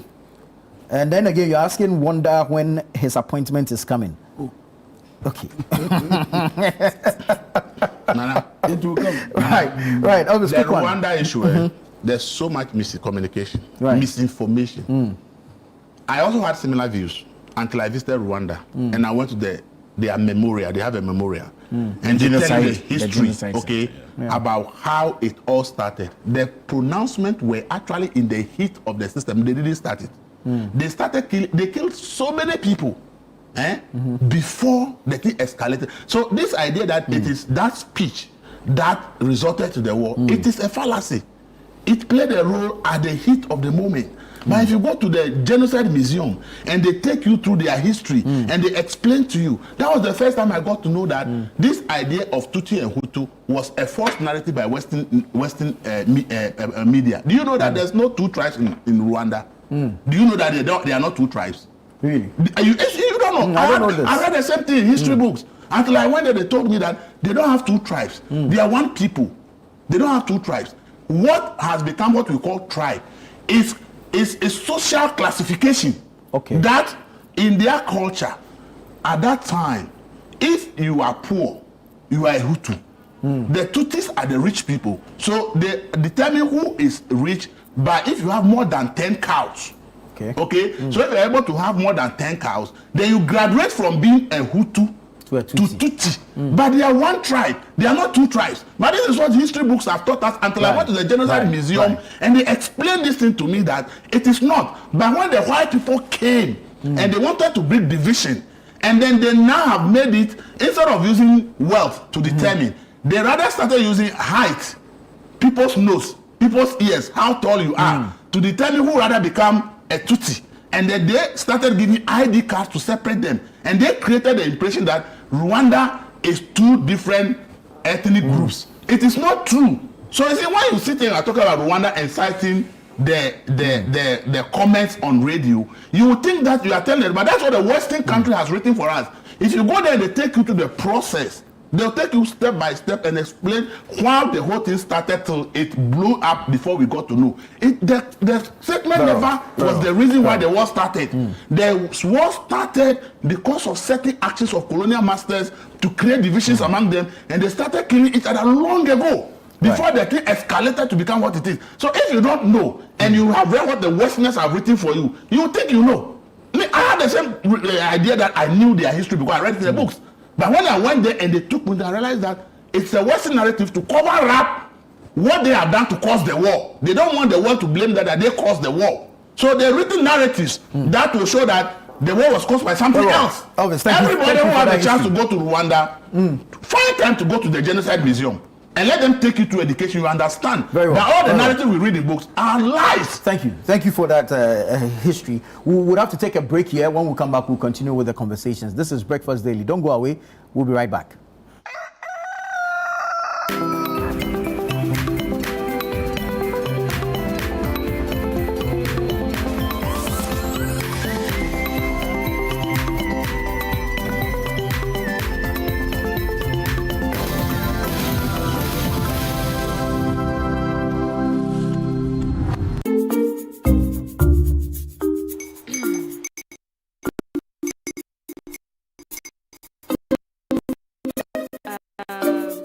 His uncle are almost here. Wait a minute. This one too, your friend Kwame. Wait, Kwame. As in the same Kwame again? Yes, Mommy. The second coming. Into all this tension just to reintroduce that broke boy from Kaswa. Why would you deceive the family like this again? No, I understand the whole delay. Trotro from Kaswa dear. Why wouldn't he be late? Or be late, of course. Star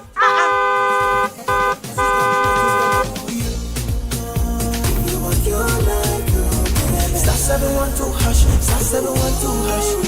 Yeah, you go give me the luckiest. Coffee from Georgia be luckiest. From not the cause she be luckiest. Yeah, you go give me luckiest. No matter why you're luckiest. Everybody go give me the luckiest.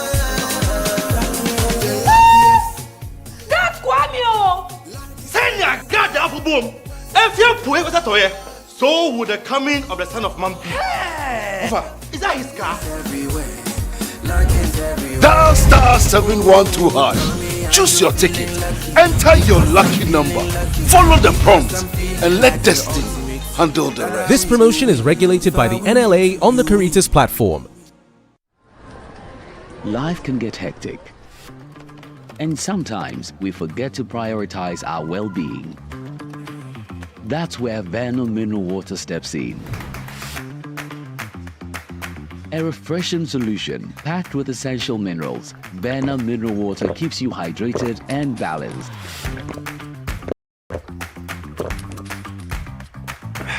Whether you're at home or work, Vano Mineral Water is there to keep you going.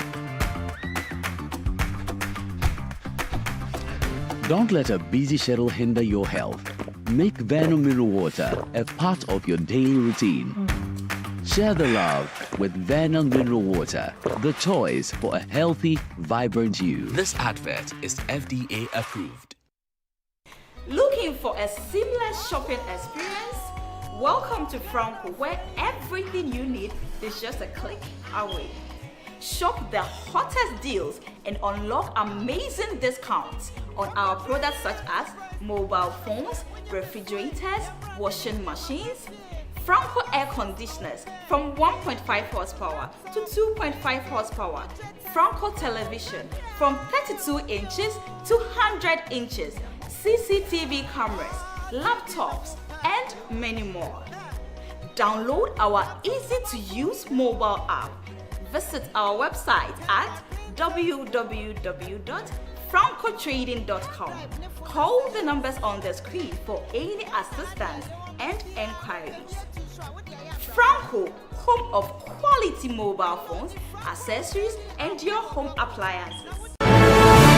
The Association of Ghana Industries, AGI, and the Ministry of Environment, Science and Technology, in partnership with the European Union, VRA, the 24-hour Export Development Secretariat Presidential Initiative for Agriculture, and the Ministry of Trade, Agribusiness and Industry presents the Ghana Industrial Summit and Exhibition and the Biannual Environment, Science and Technology Forum 2025 from the 16th to the 18th of September, 8:30 a.m. daily. New venue, the Palms Convention Center, La Palm Royal Beach Hotel, Accra. Theme: Unlocking Industrial Potential, Strategic Approaches for Ghana's Economy Transformation. Highlights include the VRA Village, EU Village, Chinese Auto Parts and Machinery Village, Entrepreneurship Village, Pharmaceutical and Herbal Industry Engagements, the AGI Pitch Contest, plus extensive networking through conferences, B2B sessions and exhibitions. Sponsors: VRA, EU, UNESCO, GIZ Pharmavax Project, Nexans, Republic Bank, ABSA and Bank of Africa. Media partners: CTFM, Joy FM, Joy Business, Channel 1 TV, Daily Graphic, BNFT and Back Press. For conferences and exhibition spaces, contact 0244 933 106. Remember, this year's summit and expo is now at the Palms Convention Center, La Palm Royal Beach Hotel, Accra. The general public is invited to the exhibition. GISE, Driving Industrial Growth in Ghana.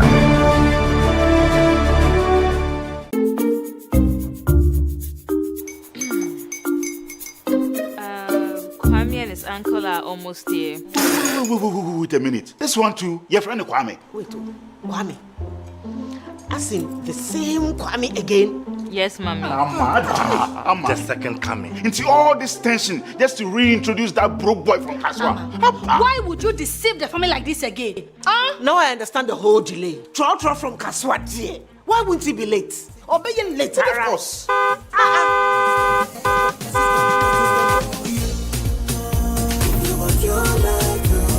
Star 712 hash, star 712 hash. Yeah, he go be the luckiest. Kofi from Georgia be luckiest. From Natepia, cause she be luckiest. Yeah, you go be luckiest. No matter why you're luckiest. Everybody go be the luckiest. That's Kwame! Send your God down for boom. If you put it with a so would the coming of the Son of Man be. Hey! Is that his car? Dial star 712 hash. Choose your ticket. Enter your lucky number. Follow the prompts and let destiny handle the rest. This promotion is regulated by the NLA on the Caritas platform.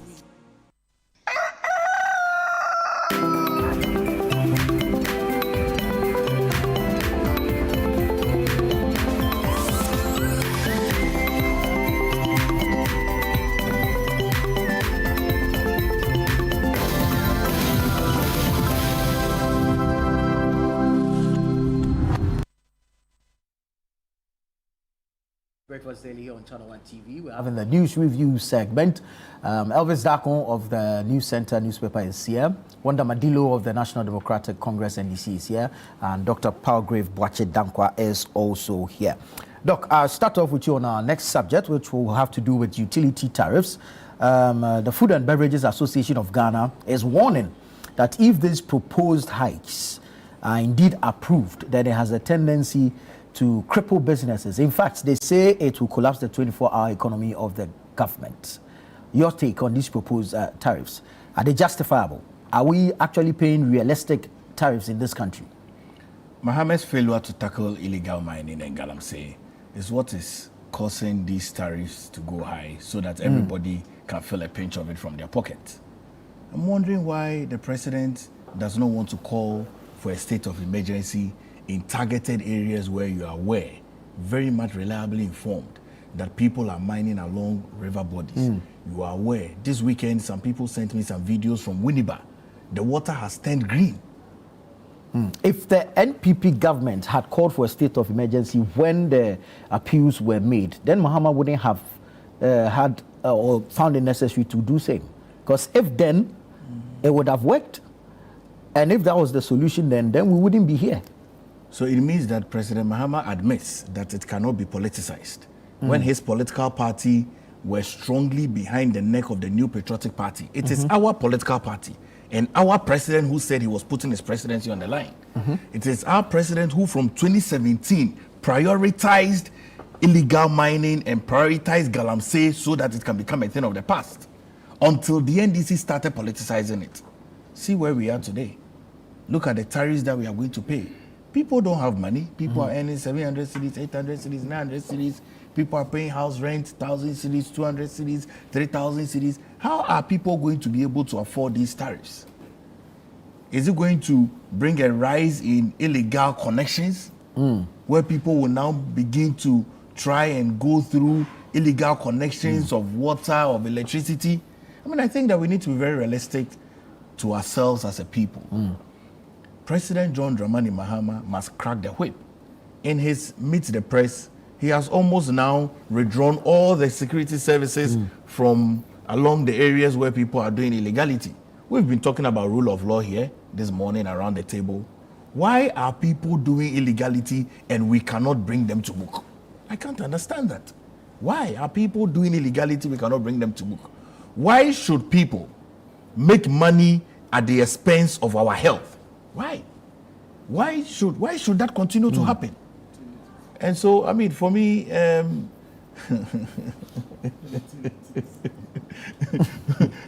Wanda doesn't like the fact that I'm putting his presidency on the line.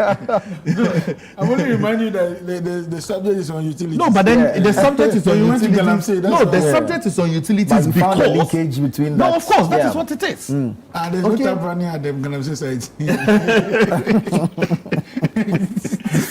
Don't distract you this morning, Wanda. You know, so I think that, I mean, really, we should tackle the real issues and deal with it. If we can't pay this utility tariffs that are coming up, it's too outrageous. It's out of the ordinary. We can't pay it. We don't have money to pay it. We don't want people also to start doing illegal connections. People will not pay water bill. People will not pay light bill. I mean, it's already been digitalized, but people will try to find ways to run away from it. Let's be realistic. Let's solve the issues, crack the whip, start arresting people that are doing illegal mining. These excavators, I think sometime last week we saw that some excavators were going at night through, you know, I mean, but we've had an explanation to that. Oh, my brother, look, they were occupying space at the port, so they've been moved to create space at the port. Let's be very real, okay? Let's be very real. We can't do this to our country. We love this country. We have nowhere else to go. Okay, we can't do this to our country. It's about time that the leadership that has been handed over to John Dramani Mahama, it's about time that he makes the tough decisions. It's about time that he takes the authority, and it's about time that he makes actions. Very well, very well. Wonder. So the consumer, you and I, continue to sandwich between two MPP virtual. No, Doc is a member of the MPP. Elvis is a journalist. Elvis is a He's journalist, the editor of the News yeah, Center yeah, newspaper. When the heat comes on his government, he doesn't like it. No, it's not heat, you know. Will you approve these proposed tariffs? Let me set the background, then I'll talk to that. The history of this whole tariff increases majorly have been tied in the past, we are told, to system losses. One, two, to exchange forex or exchange rates, and then to price of inputs like fuel for powering the generators, and then even the pump stations use oil or fuel to power their generators to purify water for public consumption. And so those are the main factors, and including inputs like chlorine and all that stuff along for the purification of the water systems and all that. What we do not understand is that these things never go down. They are always on the rise. The prices of these things. Yeah, even when the dollar came down, PRC did not take steps to realign that. And I think largely it has to do with losses. And I can tell you that we have a national average of losses by ECG alone to be around 33% or so, if I'm not mistaken. But we have a model that is being used in this same country that works very well. And that model is what we have at the Free Zones Enclave. In the Free Zones Enclave of Ghana, their losses in terms of ECG is only 3%. So when you go to free zones, thermal free zones, all the companies operating in that place, all the factories, all the businesses, all the whatever they operating there, when the month is ended and they are calculating how much power was supplied, how much revenue came in, they make losses only about 3%. Now, losses in the power sector or any other sector is not only attributable to revenue non-collection. It is also attributable to power losses. Power losses can happen depending on the cable side you are using, or also depending on the kind of equipment you are using. Even in our homes, some of us lose power because your earthing cable is poor and all that. And so you have losses in transmitting. You also know that when power travels from one point to the other, there's a heating process. The cable gets heated. That heat is dissipated, and that dissipation is also a loss. So around the world, you can't have 100% recovery of power as being generated because it travels a distance. Exactly. Now, there's also question about illegal connections and all that. And then there's also questions about officials of those institutions benefiting from, call it ill-gotten wealth by, bypassing the system and trying to find ways and means to make money and all that. So indeed, we have all these challenges. However, I think that the PRC sometimes misses it when it comes to calculation of the tariffs. In 2013, 2014, 2015, we saw a very heated resistance from Ghanaians over power, increments in terms of tariffs and all that. I remember also under COVID, the NPP government announced that they were reducing power or something of the sort. At the time, it cost us, the nation, some, revenue inflow and all that. So we've had this huge gap between what we generate, and you know that in the power mix, it's not only government of Ghana that produces the power. There are also independent power producers like Asono Asogli and all the others who are in the space. And so government, first of all, collects the power as they produce it. There are three levels. We have the generation, which is those who are being the power, and then we have the transmission. Which is GridCo, so VRA and Co, TAPCO, and all that, Car Power, and all the others are within the generation. Environment. So they produce the power. Then it's given to GridCo, and GridCo is a transmission system. And then GridCo hands over to ECG for distribution. So the three levels, generation, transmission and distribution. The loss is between the transmission and the distribution. GridCo is always complaining, we've given you so much, you're bringing us so little. Government of Ghana went ahead to do what we call the cash waterfall mechanism, where all revenues generated go into one basket. And then the independent power producers are paid according to how much they have produced within the period. Even that ran into crisis. The Millennium Compact, the Challenge Compact, also allows us to privatize the revenue collection, under which the NPP tried to do the PDS, which became a scandal later.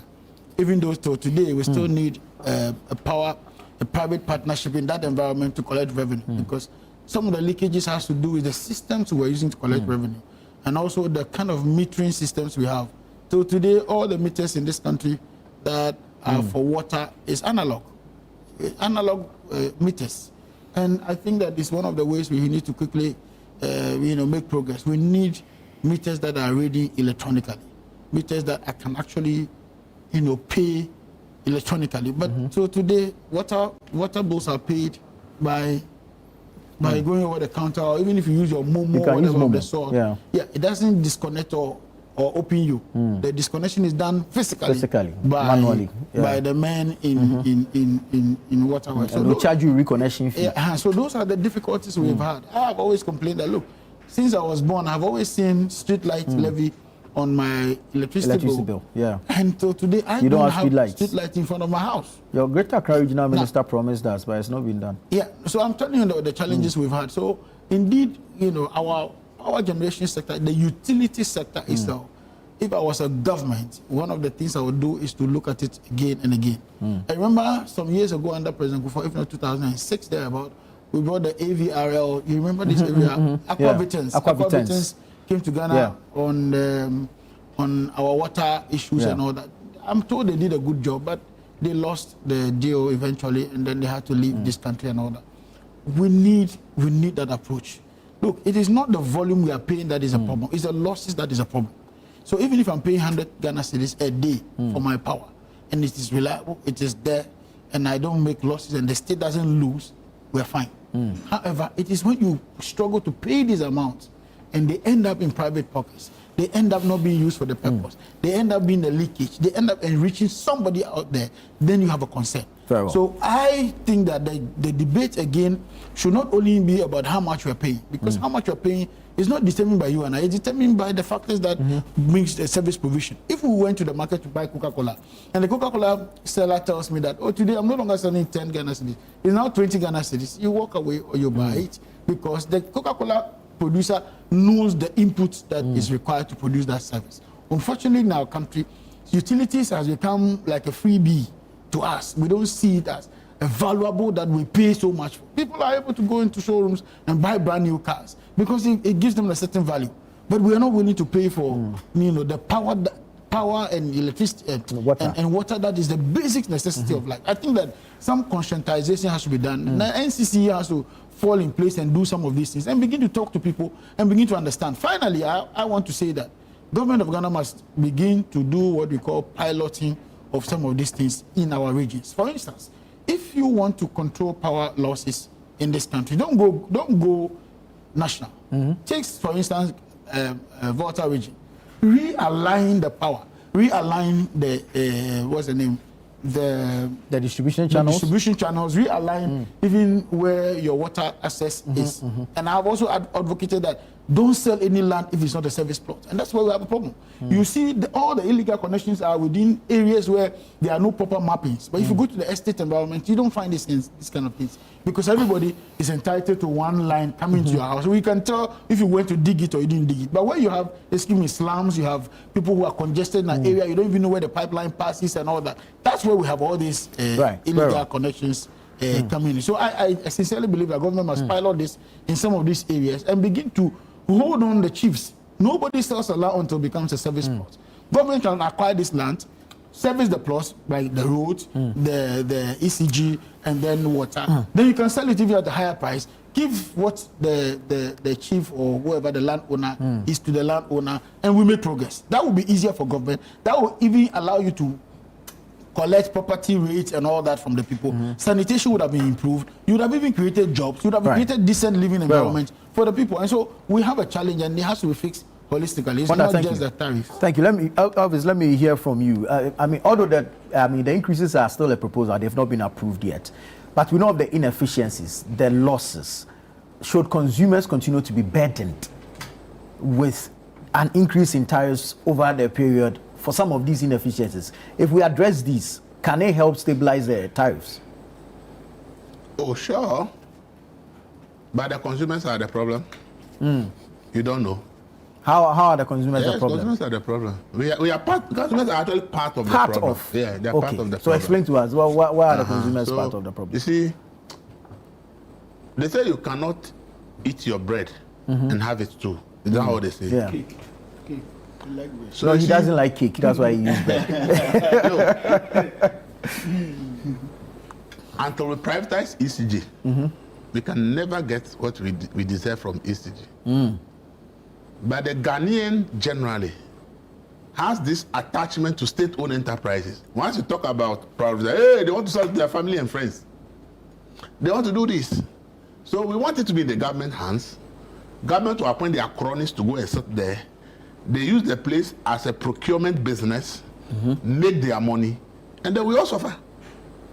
If we want ECG to work in this country, it will not work under state-owned. It will not work. Because the interests that are in ECG, if it's state-owned, are the reason ECG is where it is. And that is why we can't get it. The cost of power is determined by two major factors. The cost of the power plant and the cost of the fuel that you are using to run it. Check the cost of our power plants in the sub-region. Ghana and Ivory Coast will build the same power plant, the same capacity thermal. Ivory Coast builds it far cheaper than the price that Ghana builds it.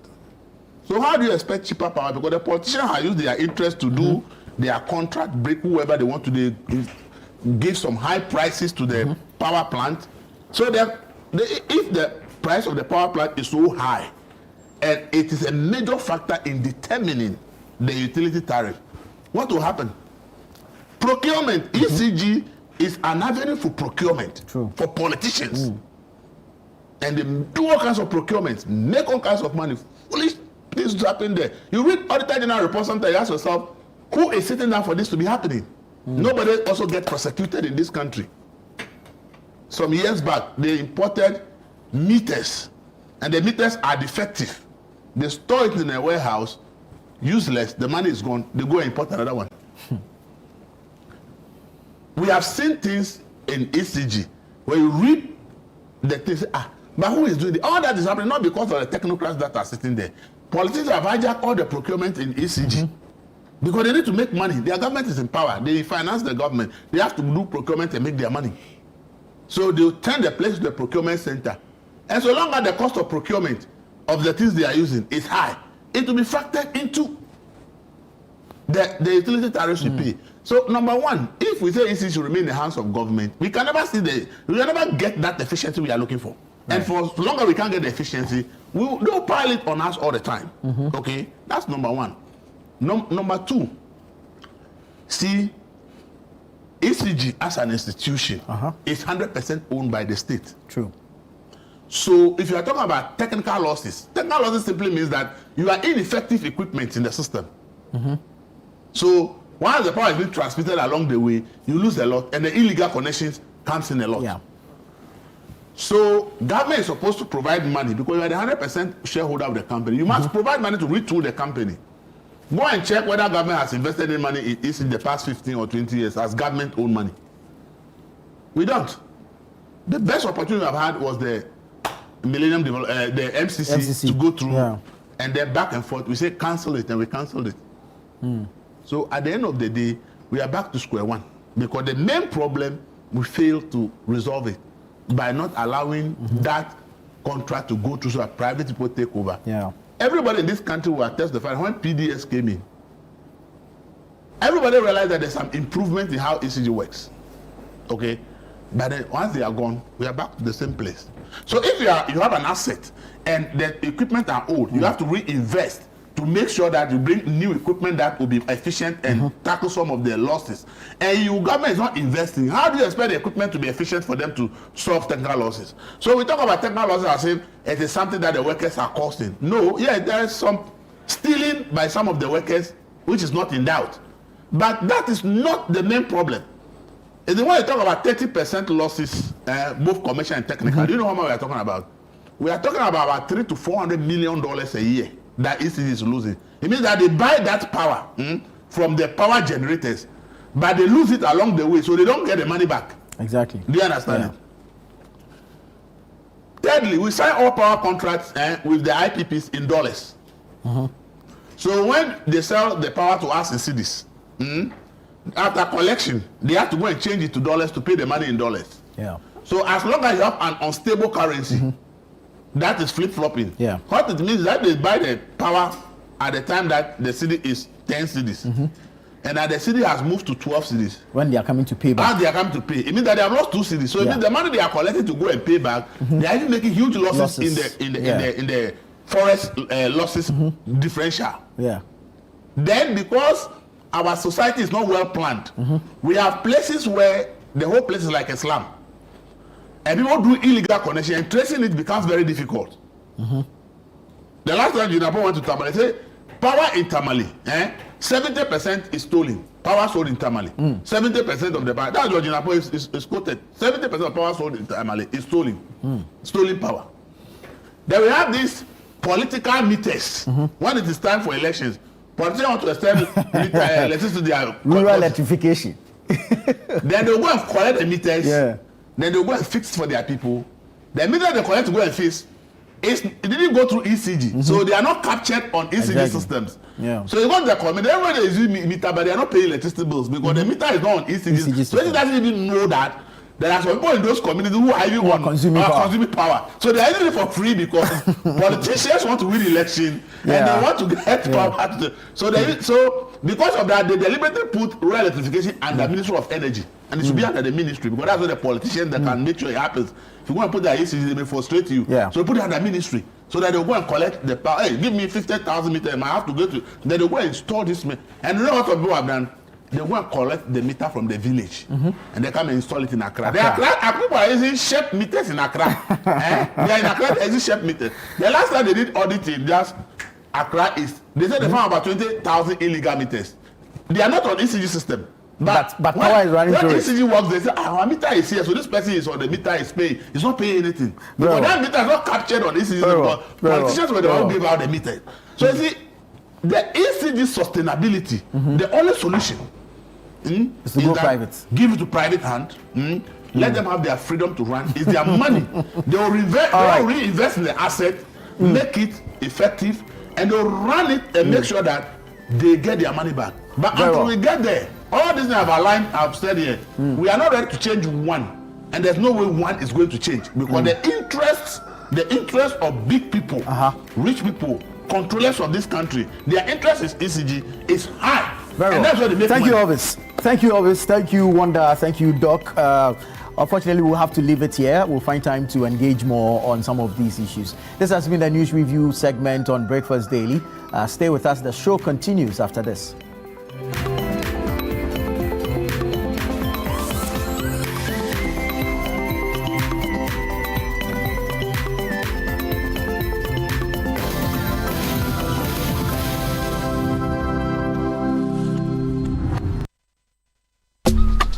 Life is a celebration of moments. Big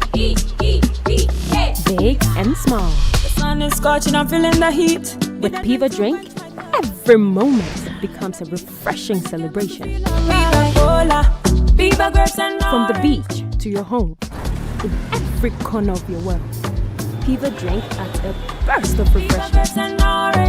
Give me Piva cocktail and tangerine.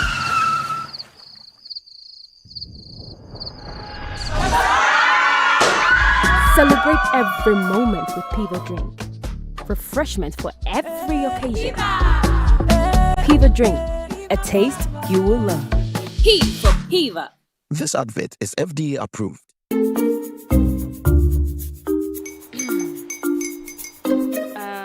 Kwame and his uncle are almost here. Wait a minute. This one too, your friend Kwame. Wait, Kwame.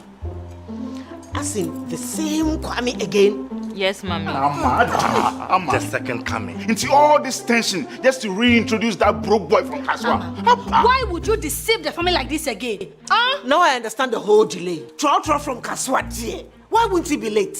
Or be late, of course.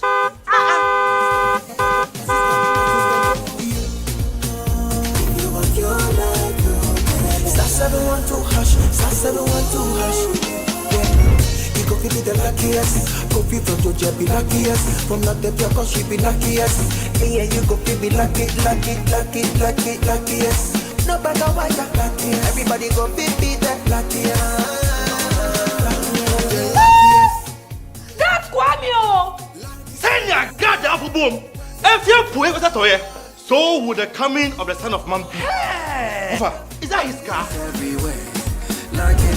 Dial star 712 hash. Choose your ticket. Enter your lucky number.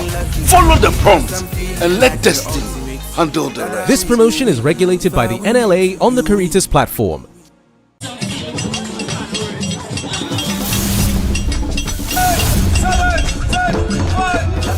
The City Business Olympics is back! It's all about team building, networking, and staying healthy.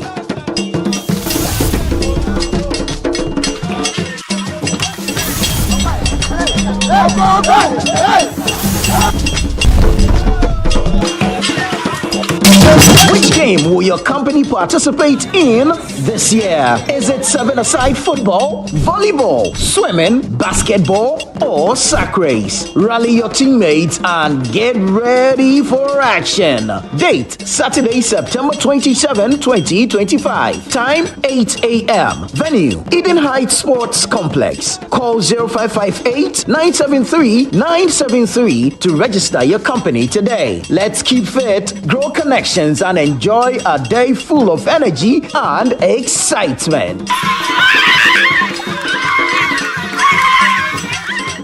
The City Business Olympics 2025 is powered by City FM and Channel One TV in partnership with Side Hustle, and it's proudly sponsored by UMB Bank and supported by Bethel Logistics and Dampon Healthcare.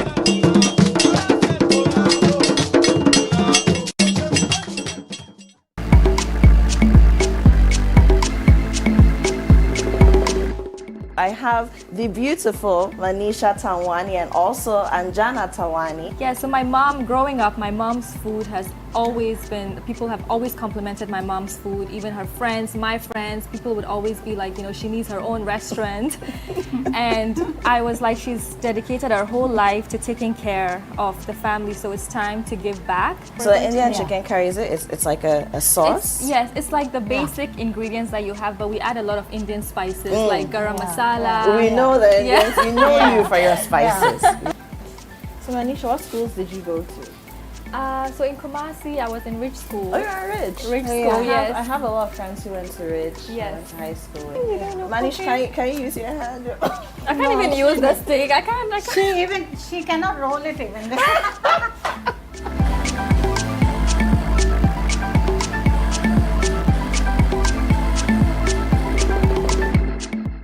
What's Cooking is brought to you by Tasty Tom and Lily Rice.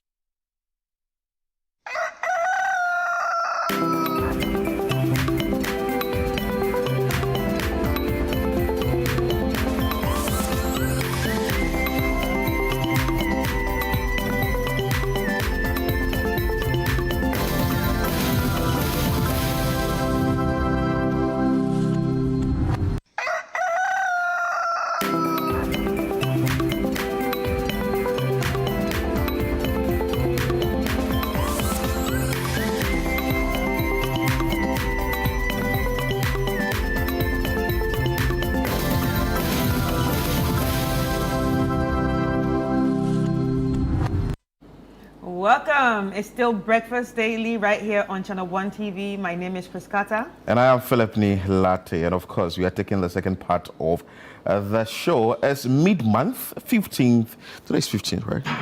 Can't You didn't know? believe it. You didn't know? It's moving so fast. Yeah, the month is moving very fast. And just next week, Saturday will be City Business Olympics. And I'm sure you are preparing yourself. But how are you doing this morning? We are doing well here. It's been a fantastic weekend. Where were you over the weekend? Over the weekend, I was at Nas children's birthday. Oh, okay. Teacher Nas children's birthday. So I was in a children's party. I had Beautiful. fun. I ate a lot of kebab. And Trust me, children's party, very fun. oh, very nice. I was watching them. I was happy. Yeah. It makes you have butterflies. In your to have more stomach. kids.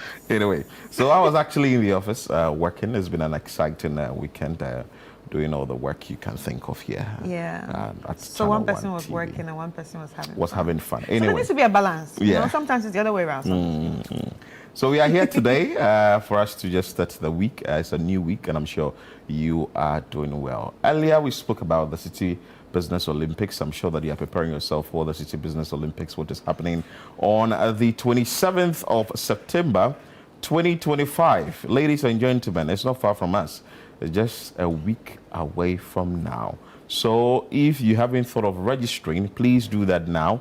It's very important that you would just roll up the sleeves, remove the tie, remove that heel that you've been wearing to the office, get to the field and do some shaking some exercises is very important, at least some jumps and all that. And interestingly, that this time round, we are bringing you other interesting things on the City Business Olympics event or package. So make sure that you are part and get ready. Last week, I saw Chris in her sportswear. She was already ready. She's ready for the City Business Olympics. Come and meet her there. Ready. I'm ready for the workout section or aerobics session because I do not get to do aerobics during the week. Yeah. I am more of a workout person. Just go straight to the gym, 1 hour, 2 hours, and out. But like the aerobic is very important, especially when it comes to your cardiovascular health and to keep your heart pumping. PE, madam. Yes, so you need to do it. So I'm excited about it. Very, very excited about it. Like I said, I already got my workout gear already. And if you have that workout gear that you've been keeping for a long time, this is the right time to wear that workout gear. And what I like about the City Business Olympic, a lot of people procrastinate when it comes to working out. But this is that ground that says, oh, you don't need to procrastinate again because we're going as a company. Yeah. You understand? So it just gives you the chance to work out, to exercise, to sweat, to keep your heart pumping, and to keep yourself healthy, and also keep you inspired to start doing some exercises, especially when you see other people from other companies, all sweaty and all excited in working out. So make sure that you are part of this important event. Philip, are you working out? I am, but not as intense as I used to. Right. Yes, I don't know, maybe work, but I need not to make excuses for this, right? Yes, I'm not as intense because previously I could. Maybe one of these days I'll show you my old pictures. Maybe if you know me, you should go and look out for my old pictures or something. I used to really work out. But we'll meet at City Business Olympics and I'll do some working out there. But we are grateful that our sponsor, that is UNB Bank, and also supported by Better Logistics and also Dampon Health Care. We'll be having Frema Dunyami later on the show to give us details of the City Business Olympics, which will be happening on the 27th of September 2025. But now, though, I'm sure you are thinking of how to get that information easily on your phone. And with that, you need to download the Channel One News app on your phone.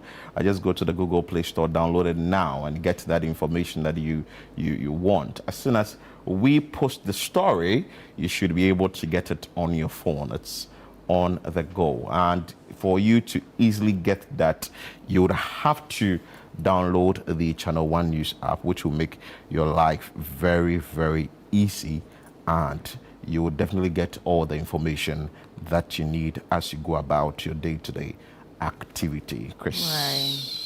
Okay, so let's get straight into the trends, and we're going to be starting off with some sports. And as you already know, or maybe you don't even know, Tokyo 2025 has started. It's the World Athletics Championship. It started on the 13th of September, and it's going to be running through the 21st of September. Competitions have already started, and a lot of things have been happening already. So yesterday, Oblique Seville defeats defending world champion Noel Lyles in the 100 meters. And Oblique Seville is actually from Jamaica. And he's a young guy. Is he the gentleman Usain Bolt said that he will change? Yes. Wow. So I think Jamaica was first, second, and then the US was third and fourth, and Nigeria was fifth. So, yeah. Where's Ghana? I don't know. Is Ghana in there? No, but I think Ghanaians are also working hard. And also, people have already started making history. Nigerian sprinter made history yesterday by also making it to the finals of this. Basically, this is the finals, making it to the finals after 18 years. We haven't had anybody made it to the finals for the males after 18 years. Wow. And I also heard Ghana also haven't had anybody make it to the finals for 20 years. So I don't know, like when it comes to the 100 meters, our males. I think they can do it. They can do it. They can do it. But you know, like, sure, they should be able to do it. They should be able to do it. But I just think it's that support, that thing we talk about, the local support or government support that they actually need. And normally you'd see a very bright individual trying to push himself and all that. Within some few years, you see that the person is nowhere again, nowhere to be found. You can't even talk about the person again. But I think that if something has to be, we should not focus mainly on the football, because these things can also take Ghana to the next level. Yeah, Tokyo, it's a big platform, and if you are there, you should be making waves with others. But I'm proud of the Jamaican guy. Once that Usain Bolt has tipped him that this individual is going to do better than what I used to do, that tells you that we have to look out for him. Right. Let's bring you some comments. And also still talking about, Africans on this sort of platform. Allegedly, Nigeria didn't sign up for the relay matches. They missed the relay matches because they didn't allow the athletes to travel. Rather, they put 15 officials to travel. This thing, let the athletes go. Anyway, you see, when these things are open, like the way a lot of people are saying that the World Cup is going to be played in the US, Canada, and also Mexico, people are like, okay, that is a way to get into that country. Yes, that's the same way when it happens, this thing, it's our way to get to Tokyo for the first time. So we forget about the reason why we're going there and focus on the pleasure, which is not right. But we have some comments on this. We have some comments. Let's share with you what people are thinking of the Tokyo, and also what Usain Bolt has said about the gentleman, Chris. Mike Mushingwa too says, when Usain Bolt said, I know my coach. If he says he has a way with Seville, he definitely has a way. I never doubted that. Jamaica, the greatest sprinting nation in the world. I think that's true, though. Jamaica is actually the... Noah panicking in the back. People start making fun of Noah because Noah actually has a very loud personality. A loud personality. And, he's always pumped. And when after the interview, after run interviews are always... Hush, hush, hush, hush. I knew I was going to win. I'm sorry. So now people are making fun of him. But at the end of the day, I also like to remind people that, the guy has been dealing with some mental health issues. Oh. Yes, so he takes mental health medications. Yeah, he takes antidepressants. So I think some of those things are factor to the way he behaves. And he also have ADHD. You understand? Attention deficiency, something. Yeah, one of those mental health problems. So it makes them very, very hyper. To behave in a particular way. Laos was mocking... Is this the American guy? The Laos guy? Yes. Who was very loud in the recent one? Exactly. Okay. And he's always mocking everybody. He thinks he can do it. And then we're going to blame it on the medicine. Laos was mocking Seville, but he woke up the Jamaican beast and suffered the result. Jamaica, gold and silver medals. So glad the two Jamaicans put Noah and his voice behind them. Ooh. Wow. So everybody's making fun of Noah. Anyway, so over the weekend, I think there was maybe the sports guys will come on the show later to explain with us details why they're asking that the Manchester United coach be sacked. That is Amaron. But what we have here is that after a 3-0 match between Man City and also Manchester United, where Manchester United lost 3-0, Amaron publicly defended his tactical this setup. is me being happy. Because that's your team. Defended his tactical setup. That was a 3-4-3 formation, saying that while results are bad, he won't change his philosophy. Pressure has mounted that the coach should be sacked. United's start this season has been shaky. Fans, media, and pundits are scrutinizing his performance intensively, especially since United are used to competing at the top. There are concerns about whether his tactical system fits the current squad. So there are stories emerging about the certain players that are reacting to the reduced roles under Amaron. So they are saying that the players are not functioning well and all that. Amaron has clearly stated he believes in his style to play and the structure he wants to build, even with poor match outcomes. He has implied changes or should come in personnel, so they should change themselves, or whatever changes they want to do should come in their footballers, not his base tactical ideas. This resolve stubbornness, depending on his viewpoint, is being heavily discussed on social media today. So people are asking, that is the Manchester United fans are saying that, sack him, sack him, sack him. Do you support it? Really, you're a United fan, right? No. You are a City fan. I don't really care about what people are saying. All I care about is, like, you know, Haaland. Did you see Haaland's performance? Yeah. The striking Viking. He's actually tipped to be the best player, one of the best players this time around. You understand? So I'm just excited about that. And good luck to United and whatever they're doing. True. And congrats to all Man City fans. Okay. Yeah. We have some comments on this. Let's share with you. Comments on why they're asking that Amaran should be sad. Amaran, discipline, courage, and smart football. City truly and this derby. Okay. Man City. Oh, that's Manchester United. Is blue. Okay. Even Accra F is blue for them. Really? We turn their red into blue. We can confirm that Manchester is blue. Here we go. And yes, Manchester is blue. Even the studio is blue right now. I should have won blue.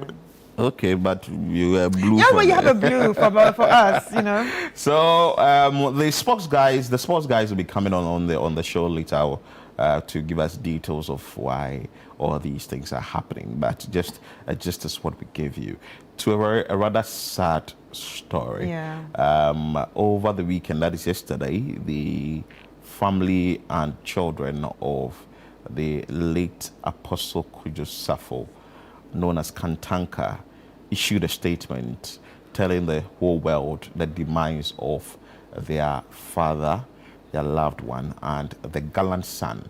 He has played a key role in our country, and also when it comes to automobile, when it comes to Christo Asafo Mission. Yesterday, I heard some chilling stories of how Christo Asafo Mission was formed and all that. There was a war and some individuals were shipped to Ghana or transported to Ghana.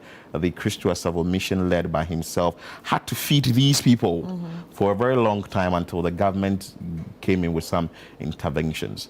He's an agriculturalist, he's an inventor, he's a philanthropist. A lot of people depend on this man. Yeah, he's a real trailblazer, and he's worth emulating. May he so rest in peace, and also we are sending our condolences to the whole family. And may God be with them and grant them peace. Yesterday, I visited his residence at Taifa, and you could tell how solemn the place was. How the moment that we can feel the pain going through each and every one there, because he's really lived the life that has really affected and impacted a lot of people. So it comes to playing the philanthropical job or being a philanthropist. He's really impacted a lot of people, bringing them, serving them, giving them what you need, paying fees, giving them jobs. You can just imagine. He died at the age of 77. But we'll be following keenly. The family has stated that some sort of privacy is needed during this moment. So you can see Ajwasafo there, and also the son and other family members who were at the Taifa residence of the late Apostle Kojo Safo. It's a very sad one, but at least this is the period we can also share grief with the family and also extend our condolences to the family.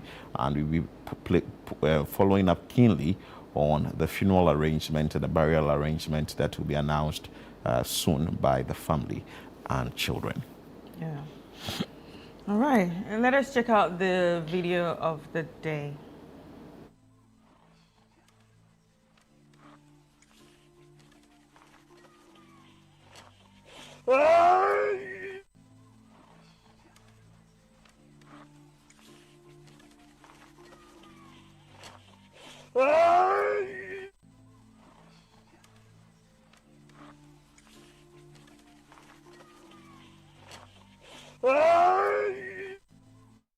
So actually for government workers, they will be paid next week within 24th to 26th. So if you're a government worker and your money is finished, I'm sure you'll be doing same. You can relate. If you are in a private sector, expect your salary around 30th or 1st of October thereabout, and your money is finished on 15th. But you know you like deep down within you utilize the money well. You know, you only use it for your needs. Exactly, and not your wants. Not wants. But because your needs are insatiable, they are like, you still, Oliver Twist, you're still asking for more. You're asking yourself, how did I use this money? You know the funny thing? And you can't think far. No, but you know the funny thing? You don't even ask for more. Mm-hmm. You actually really use it for the things that you use it for. Funny how. But because we are in an economy that we don't even know what's going on these days. And funny how you put a pen and a paper down. You list what you've used it for. It's like pepper. You know what they talk about? Balance sheet. Like it's a balance. This is called balance. Is a bank reconciliation something BRC or something. It's an accounting. So you put it. You see that it corresponds. Pepper. But where's the money? The money is finished. And then this actually reminds me of this over the weekend in my house. I came back. I knew I brought change, 40 cedis. So where's the change? I was looking for 40 cedis, going mad, clearing everywhere for 50. I just remember that, we used it to buy You used it, and you calculated, and it's oh my God. Oh my God. So please, we are with you, We are with you. Even though today is 15th of September, soon the government will pay, your employers will pay, and also you get something in your pocket. Don't overthink. Maybe God is going to send a miracle your way during this week. Don't be like the gentleman who is thinking and he just can't get his head around it. He just can't get his head around it. He's used the money well, but then again he knows that the money is finished. Anyway, that's the video of the day. Chris, today we are moving straight into our communities very fast so that we bring you what is happening within our communities. On Friday, there was a downpour which had its own ramification in some communities or affected impact in some communities. On Saturday and Sunday as well, you understand. But let's take you to a community here in the Greater Accra region, Bonkatamanso. Elizabeth Okanse filed this report. Bring you details of the report after we have conversations on that. Enjoy. The hours-long downpour left a trails of devastation in several communities, including Bung, Shanghai, TS Global, Shalom Estate, Kokompe, Bethlehem, Bitchley, and Zenu, forcing many families to evacuate their homes. Affected residents told Channel One News that poor drainage infrastructure is a major cause of the persistent flooding, which has plagued the municipality for years. School for no free school. Yet the bimushe who fit our cost, Mushaquano, Yawa, and when son a drassy fita, ba, and yes, and Kitua, yet to me can't cock back. To be 2 hours. 2 hours to 3 hours. No, a haka and kokama. I had in our frad, Mr. Mia Flower, who come flowers cinema. Flowers in Afra, they are holding Afra, we never been kokama, or Momuchi Praga, will be stranded. People they've closed early, they have to get home, and people got home around 1 a.m. as of yesterday. Even as at this dawn, the rain was still passing through this very end. So I'm standing in front of the main drainage system here at Bung. According to the resident, for the past 8 months, this drainage system has not been dredged by the government. Some drivers also appealed to the government to repair the area's deteriorating roads, warning that worsening condition during the rainy season could further endanger lives and property. The whole place was flooded, and this is not the first time. Always, if you come and see yesterday how the cars have been, the road have been flooded, the cars have been falling into this gutter, the motorcycle. I mean, it's very, very distant. So we are begging the government, Charlie, this road must be done. We close work 5 o'clock. We were kept inside until around 11 p.m. before we were able to go home. With this short stretch from the last end to Pumbaria. And then they wanted to block this part of the bridge. And when they block it, the water from Saki, Michelle come all run through here to the sea. So when they block it, we will all die. Be abafia ha she won go. Koni bene yo ni abafia. Na adale ti rojo gba shika ebano keke botemi. Keke gba wona ehia won pa fai. Ke segbe ke tonton o ba ka dudun. Ne ka me ba kekete amenyiwo ko bi fe wo fe wona malaria. I'm in one of the areas in Pong, which is popularly called Ronaldo. This particular area was heavily affected by the flooding that was caused yesterday. According to the residents, this whole place do not have any drainage system. And also this place connects to the Pong Secondary School. They are saying that this is one of the factors that causes flooding in the area. Greater Accra Regional Director of the National Disaster Management Organization, NADMO, Dennis Nate, disclosed that plans are underway to expand the drainage network to mitigate future flooding risks. Currently where we are standing, that's the Bell Aqua Beverages Company. This is an old problem that we are trying to solve. But due to the nature and then the heavy flow that comes from the Kwapim Ridge, we realized that either the culverts that the road contractors are doing are too small. And fortunately, the road is still under construction. So what we will do is to meet with the contractors and see how we can redesign the culverts and maybe enlarge them. But going forward, the permanent solution, after this road, the drains that is supposed to take the water into the sea has been buried under the company. So what we have to do is to probably go there. From here we are meeting them and see if we have to make them open.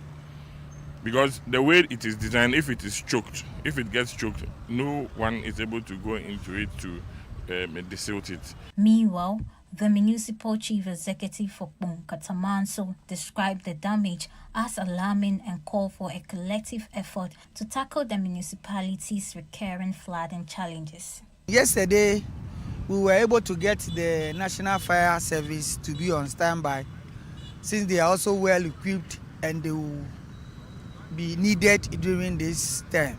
We have also been advised to get in touch with the Ghana Navy. You know, they've done more survivor, they have the small boat that can also assist us. Yes, we are reaching out to them.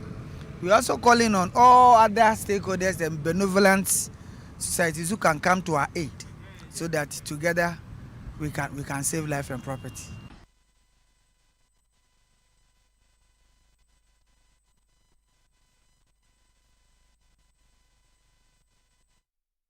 So that is the situation there in Pong Katamanso municipality. Just after a downpour, we are having challenges in this municipality. So this actually isn't the first time it's happening. And also, the question is, how prepared are we to receive the rains? On Friday, when it was raining, videos were circulating. The stretch Achimota to Sawam Road was virtually flooded, and vehicles couldn't move through the rainwater. People had to park and all that, created gridlock on the stretch, where people had to go through that bustle or that kind of a pain as they are applying on the stretch. Also, in other communities like Bechile, Pong, like we've seen on the screens, it was a very, very, very, very challenging one. The big question we keep asking is that do we have to talk about these things every now and then when the rains are coming? We don't know how it's going to be. Earlier in this year, we've seen that some sort of situation was like that when the rains were in. But is it going to be same as the year comes to an end? You can see that the drains are actually choked. It was not long ago that the president, John Dramani Mahama, handed over some, what was the name? It was like say equipment or items to Bar Stop Boys to dredge or get some of these drains desilted. when you watch videos of where bus stop boys have been going on, that you can tell that some of the problem we created ourselves. Yeah, so we create the problems ourselves. Look at what you are seeing on your screen. It's by ourselves. That's true, and I think it's important that that they brought back the National Sanitation Day. You understand? I think with the National Sanitation Day, everybody can just clean, their vicinity, not just their houses, but, around where they stay, around their environment, their environs. I think it's very important that we, do that. And at the end of the day, you asked one important question. Are we always going to be talking about this? Yes. Are we always going to be talking about this? I think it's become a bit tiring. It's become a bit tiring because there's no solution or no permanent solution to it. It seems like there's no permanent solution to it. And the way the world is going now with the whole issue of climate change, you do not know when the next rain will come. But I can also say that maybe the government is trying to do its best, because earlier this year we saw an action or a directive from the president that all structures blocking waterways should be pulled down. We don't know how the municipal assemblies are taking that, and we actually don't know what is really happening with that. Also, building in areas that are not allowed also became another big problem. But let's joining us on live is the Dennis Nate, who is the Greater Accra Regional Director for NADMO. So we have better details about what is happening in the region and also at Kpong, Kataman. So good morning, sir. I trust you are doing well. Good morning, but I'm very well. It's been long. Sure. First of all, we want to find out from you. Let's understand the situation at Kpong. When our colleague visited, she indicated that some places have flooded and over 200 homes have been submerged, or houses submerged in the water. Let's understand what is happening in the area. Good morning once again to all your viewers. Yes, so we had a torrential rain over the weekend. Unfortunately, some parts of the boom was flooded. Basically, this is due to, those places are low-lying areas and they are new areas. So most of them do not have drains that will connect or channel the water, the surface running water, into the main storm drains that has been constructed. And so usually when it rains heavily like that, once the water creates turbulence around, it just spreads and then finds its own way to join the main stream, which takes the water into the sea. So unfortunately, what happened is that, especially around the Bell Aqua area, the traffic was cut off almost for about 5 hours. So commuters from Tema to Dawinya were not able to cross, from Dawinya to Tema were not able to cross, because that is the main road that links the two places. What happened too is that the place is under construction. And that contract was awarded way back 2019. They started from culverts and was abandoned. So it is just about 4 months ago that the contractors came back to site. So the place has accumulated a lot of waste materials. You could see a lot of rubbish, i.e. the rubbers. Ghana, we use a lot of rubbers, these pure water bottles and other things, which blocked the existing culverts that were there. Those were circular culverts, very, very small culverts. And the contractors have expanded it and built new box culverts, which is about 6 times bigger than this. But it's not completed. And so definitely once it rains, you cannot stop due to climate change now. We don't even know exactly when the rains are supposed to come. Yes. And so unexpectedly we had that torrential rain, and the water trying to find its own way had to overflow the road network, and it was almost about about 1.5 meters high. So no car could cross.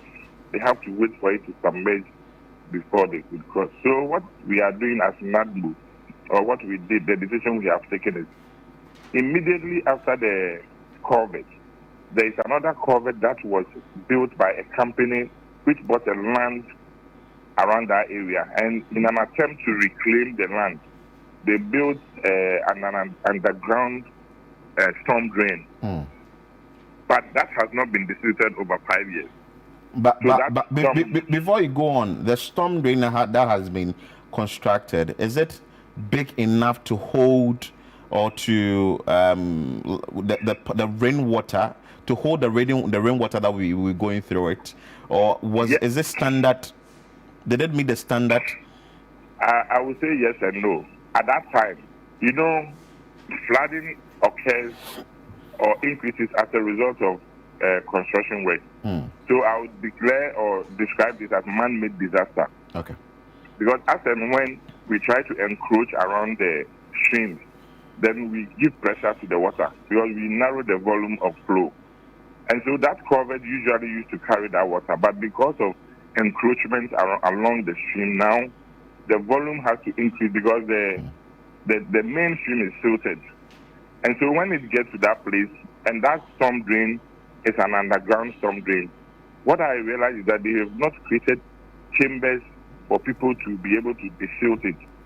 Because usually when you are doing per the standard, at every 10 feet or every 3 meters, you have to create chambers so that in case there is any form of blockage, people can go in and desilt, because this is underground. So that culvert already is halfway full. So with the little rain, once it gets full, it means the water will overflow on it. You see, so this is what basically caused that flooding and cut off the traffic flow. And we look at Kpong, per the initial design, the culverts there are now too small to accommodate the water. And fortunately, they have all been given or awarded for contractors who have started working on it. But you see that the rain was unexpected. And so most of them have been blocked halfway and rediverted. So that was what caused the flooding over the weekend. So what we have done is to talk to some of the places that they have blocked partially the water. We are breaking some walls around the Bell Aqua area so that in case even there is flooding, the water could find its own way and then allow commuters to be able to drive through even at a very low level. So for now, per what you are doing, should there be another downpour, the situation that happened over the weekend wouldn't be same? It wouldn't be the same. So we engage the contractors to also expand the road is supposed to be 8 lanes. The middle lanes will be 3, which is 6. And then the service road. So the service road will be 1, adding to the 6, making 8. So in an attempt to increase the service lane, they have narrowed the channel. They have narrowed that channel. So yesterday we engaged them. So this morning we'll be doing an inspection. They have to expand that channel they narrowed initially so that in case of any flow, because like I said earlier on, due to climate change, so now we cannot even predict the pattern. So they are working on the channel today so that in case once the construction is going on, in case there is any downpour, the water can still flow for commuters to have access. So, NADMO, we know you are in charge of disaster when these things happen, and we understand that over 200 homes have submerged in water there. Have you visited some of the homes? Can you tell us how the situation is, and are there plans from your outfit maybe to, one, help them or to move them or get them to move to a higher heights? So in Kpong, we have identified a safe haven. Usually, before we get into the rainy season, our district always identifies places where we can use as safe haven. And fortunately for this rainfall, like I said, when the rain creates turbulence, it causes a lot of flooding. But immediately, just about 4 hours, 5 hours, the whole place got dried enough for the people to move back. And we have not encountered any casualty. So what we do is that this morning our district directors and the officers are going around to educate the people, to let them be aware of possible flooding, and then so that they can move immediately to the safe havens so we can save lives. So in disaster management, mostly what we have to do first is to save lives and not property. All right. So once we have identified some of the safe havens and made them aware, so if they encounter anything like that, they move to the safe havens, and then we try as much as possible to also salvage some of their livelihoods for them. So for now, that is what we are doing. And those who have been most affected will be given some sort of relief so that they could go back to their normal life. Right. So talking about the safe haven, how many safe havens do you have around them, and how far are they from them that in case of any incident that they can get there safely on time? So for the flood-prone areas, we have not less than 5 safe havens. So for instance, we have about that area specifically, we have about 3 safe havens which are higher enough for the residents to move in. And then we have some tents and other things that are already installed so that in case of something like that, especially, these things happens in the night. So immediately we try to find them places to sleep so the next morning. So we have identified safe havens, we have identified those places, and we have informed them, those people along the flood-prone areas, we have informed them, so they are aware of all those things. Right. So how many people can the safe haven actually occupy? Each safe haven? The safe haven can occupy almost about 500 to 600 people. Mostly they are schools and big churches. Right. And then big football fields. Okay. All right. All right, Mr. Samuel, Mr. Dennis, thank you so much. Thank you so much for, joining us this morning, and thank you for explaining things So to our us. officers are on the ground, so should you require any further information, you can always call. So before we even let you go, is there any advice you would like to give the people? Any final words to the people? So what I would say is that the rains are up again, so we should all pay attention. Once, in the night especially, there is a heavy downpour, you must stay awake and make sure that you monitor the flow. We also don't sleep. We have our other partners like fire service and then the Navy and the 48 engineers who are always on standby. So immediately you identify something like that in your area, just call on NADMO. We have a line, a short code that we always put across. And then also those who always empty their waste into the drain, they should desist from that, because you see, those upstream, once you empty it and get to the lower portion, if it blocks the culvert, it means it cannot go. The volume of water will reduce and it will overflow. So those are all some of the things that when you look at the number of filth in the stream, you'll be amazed. So we are begging on everybody. This is a clarion call to all of us. We should all be involved. That is why we are. The government has instituted this sanitation day again. Let's try every month, if we are able to desilt most of these drains around our areas, at least. Because some of the areas, when you go there, you see that the drains are even choked already. So with the little rain, it will flow, and the water will try to find its own way. So everybody should be part, from unit committee members to assembly members. That is why when you look at the decentralization concept, they involve the unit committee so that governance is brought to the doorstep of everybody. So everybody should be involved so that we can all fight these flooding and sanitation issues in our community. But before you take leave of us, we've seen this practice of drivers, anytime it's raining and you see that the road is flooded, they are compelled to drive through the water on the stretch. Has this come to the attention of NADMO? And also, what are some of the education or what form of information will you give out there to drivers now that maybe we may experience more rains?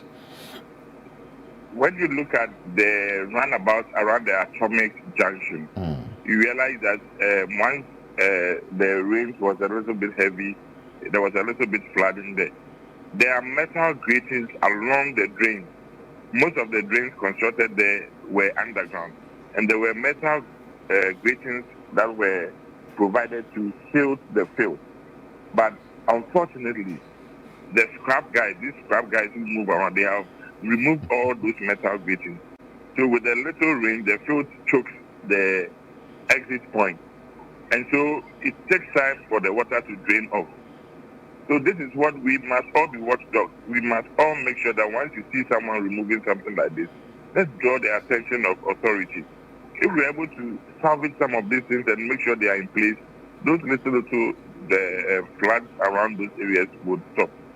So it is our responsibility to all do that. We should take, but if you see something, you say something. You make sure you call authorities around to help to save the situation.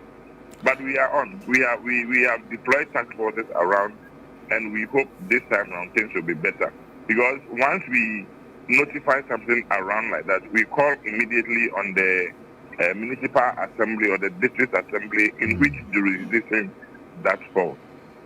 Okay, Dennis Nato, thank you so much for your time. He's the Greater Accra Regional Director for NADMO, and he has spoken to us extensively what they are doing about the situation at Bone. I think it's a step in the right direction if what he has said is these actionable measures are implemented. Mind you, the rains aren't done yet. For instance, especially when it's like climate change, you don't know when the next rain is going to happen.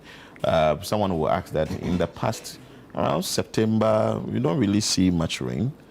But it's just beginning. Yes. And it's cloudy again. When you look out, it's cloudy again. The clouds keep forming every now and then, and people are scared because you know that where you stay, if you don't move home early, you're stuck. Yeah. You'll be in gridlock for like an hour, 2, 3. And time passed, there was a gridlock situation on the Wager, let's say, or Dock to Kaswa stretch, where people actually stayed in it overnight. Yes, so I think that if some actions must be taken, and like the various authorities are taking the action, which is very important, another one too must also be sort of put side to side by the citizens. Because if you just dump the waste indiscriminately and you want the authority to come and take it to where?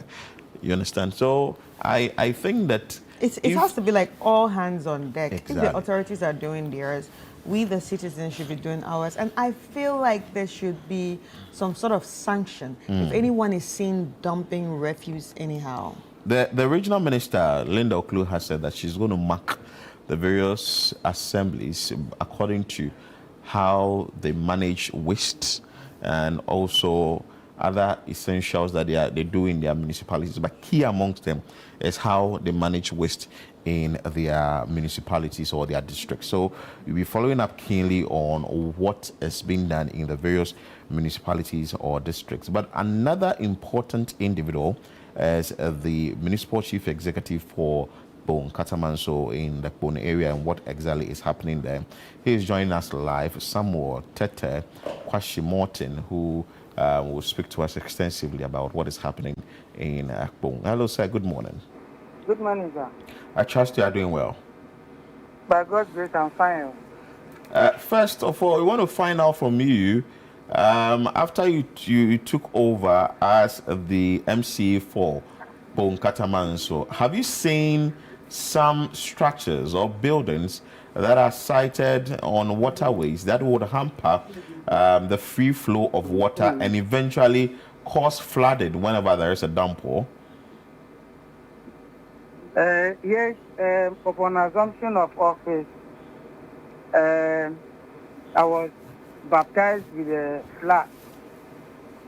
Yes, so we quickly went round and we identified that huge houses are sitting on waterways. We went round, we spoke to them, and we've gone round to mark all that they need to go for the water to use its proper course. So yes, we've identified some. And per what you know, which areas, if you can share with us? Hello, sir. Per what you have seen and what you've identified, can you tell us the areas where these structures are located and what the action will be, though you've marked all of them? Yes, the Bethlehem Enclave, There's a suburb we call Bethlehem. And then when you go to Zenu downtown, as well as Atadeka, then certain portions of the Gulf City, that is where the challenges are. Wow. So A suburb like Kubeko, you Okay. realize it is nowhere planned at all. It doesn't have structure. Everybody is building haphazardly. So that whole community is something that needs re-engineering properly, so that we'll be able to do a good layout for all that environment. Wow. So if you talk about re-engineering and good layout, what is Assembly going to do about it? Because mind you, the rains are still coming. Any action that is going to be taken immediately to sort of get the people relieved anytime there is a downpour? Thank you very much, brother. I have contacted the traditional authorities. I am still engaging them. Tomorrow I'll be engaging Katamanso and then Santel, so that we'll get their layout, and then quickly our physical planners and the engineers will map up a good strategy. The rains on Friday is a very good opportunity for us as an assembly and then the constituents to let them know together we need to come and then get these things fixed. Because we as an assembly, we don't own the land, but we need to protect life and property. Those that I visited when I came to office in June, and when I was telling them, where you started your structures are all on waterways and they have to go. You know, as blacks as they are, they were like, the land was sold to us. We also bought it. It is your duty to keep doing the dredging, keep diverting the waterway. So that gave me the opportunity to reach out to the Alodia owners of the land, and let them know that we need to come together and get this one solved. Okay. So after you went round, we understand that some drains that were constructed weren't done properly, and they were small, and also the construction of the road and all that. That is what caused the flooding in the area and also on the road.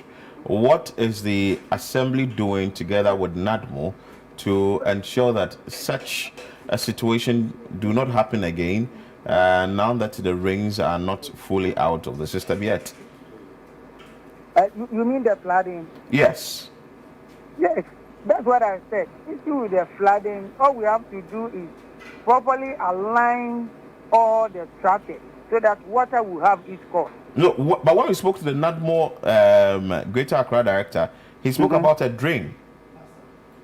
Yes, that is what I'm saying. Charlie, there's nothing like drains. So.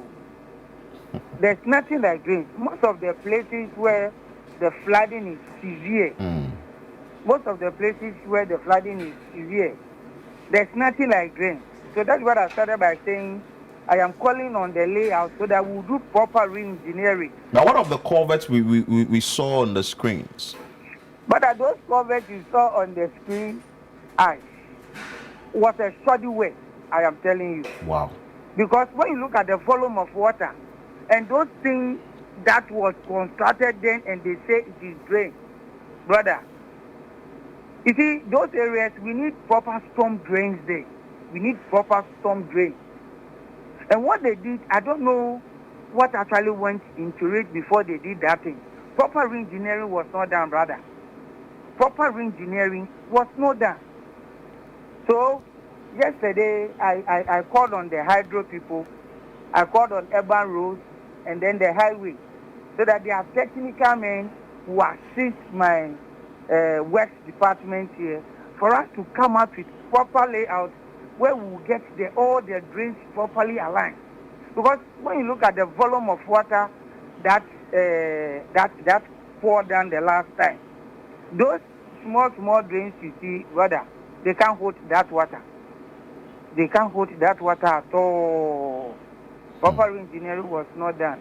Urban Road Asset last month, with the assistance we got from the presidency, has given us some few areas they are coming to assist construct the drain, just like what I showed you. So they have identified that we need proper storm drain and not those small gutters they've constructed there. Yes. This morning, as we speak, my urban roads engineer and the works engineer are already on the field there. They started with the technical feasibility, so that as soon as practicable, we'll hit the ground. Okay. We'll be following up keenly on what you'll be doing in your area, and also, yes, to also push you. But before you go, what will be your word to your constituents or your people in your municipality, looking at the fact that we've already seen flooding in the area like this, of this magnitude? What are they supposed to do to minimize the impact should there be a rainfall? Thank you very much, brother. Let me use this opportunity once again to thank the fire service for coming to our aid to help rescue few people who were trapped. And also use the same medium to thank all other constituents who came to our aid, acted as rescue team for us to do the job we did. I've already advised my constituents and my people that all those who have built within the low-lying area or on waterways, they should immediately start to relocate. They have to relocate because the climatical conditions that have changed this time, you can't predict the rain. In our traditional settings, what we know is September ending, mid and then through to ending, it doesn't rain. And this rain that came up is telling us that we need to be up. We need to be up. I've also advised, and using this medium once again, to beg the traditional authorities that Ramsar site, swampy area, where it has been demarcated as waterland, they should please desist from selling it. They should please desist from selling it. Okay. And I beg all of them to try as much as possible to be safe. Okay. So that as an assembly, we also do our best to protect both life and property. Thank you so much. Thank you very much for having me. We are grateful. We are grateful that at least you joined. And also when we give you a call, you didn't hesitate but to pick our call and also tell us what you are doing in your municipality. That was Samuel Tete Kwashi Morton, who is the municipal chief executive of Bonkataman. So, Chris, I think I said it all. What we expect is what has been said should be put into action, so that at least when there is a next rain, we won't even be reporting saying. Let's go on a quick break. When we come back, we bring you more on the show.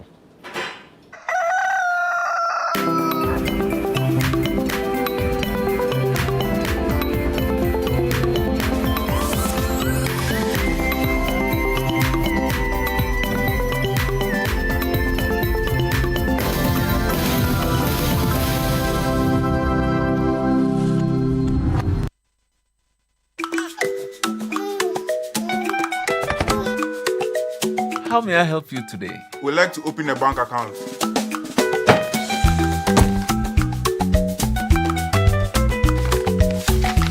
Sign here, sign here, sign here, and here. And now you draw direction to your house. I need your thumbprint. And I'll need your birth certificate too. No, I need the original. A lot has changed since you banked like this. So have we. We've made it easier than ever to open an account online and bank on the go through our mobile app, online banking, and more. EcoBank, a better way to bank your way. Sign here, and here. EcoBank, the Pan-African Bank.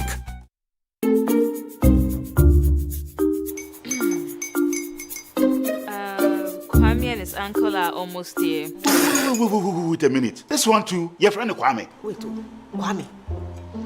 As in the same Kwame again? Yes, mommy. The second coming. Into all this tension just to reintroduce that broke boy from Kaswa. Why would you deceive the family like this again? Now I understand the whole delay. Trotro from Kaswa dear. Why wouldn't he be late? Or be late, of course.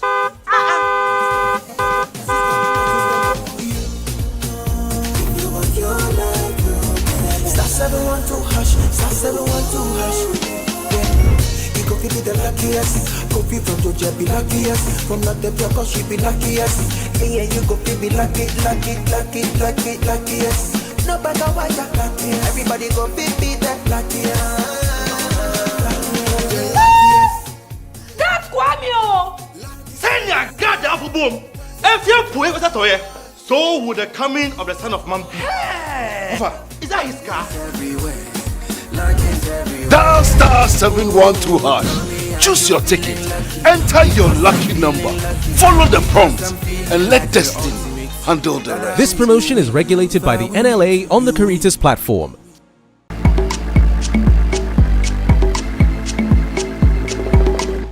I have the beautiful Manisha Tawani and also Anjana Tawani. Yeah, so my mom, growing up, my mom's food has always been, people have always complimented my mom's food, even her friends, my friends, people would always be like, she needs her own restaurant. And I was like, she's dedicated her whole life to taking care of the family, so it's time to give back. So the Indian chicken curry, it's like a sauce? Yes, it's like the basic ingredients that you have, but we add a lot of Indian spices like garam masala. We know the Indians, we know you for your spices. So Manisha, what schools did you go to? So in Kumasi, I was in Ridge School. Oh, you're Ridge? Ridge School, yes. I have a lot of friends who went to Ridge. Yes. High school. Manish, can you use your hand? I can't even use the stick. I can't. She cannot roll it even.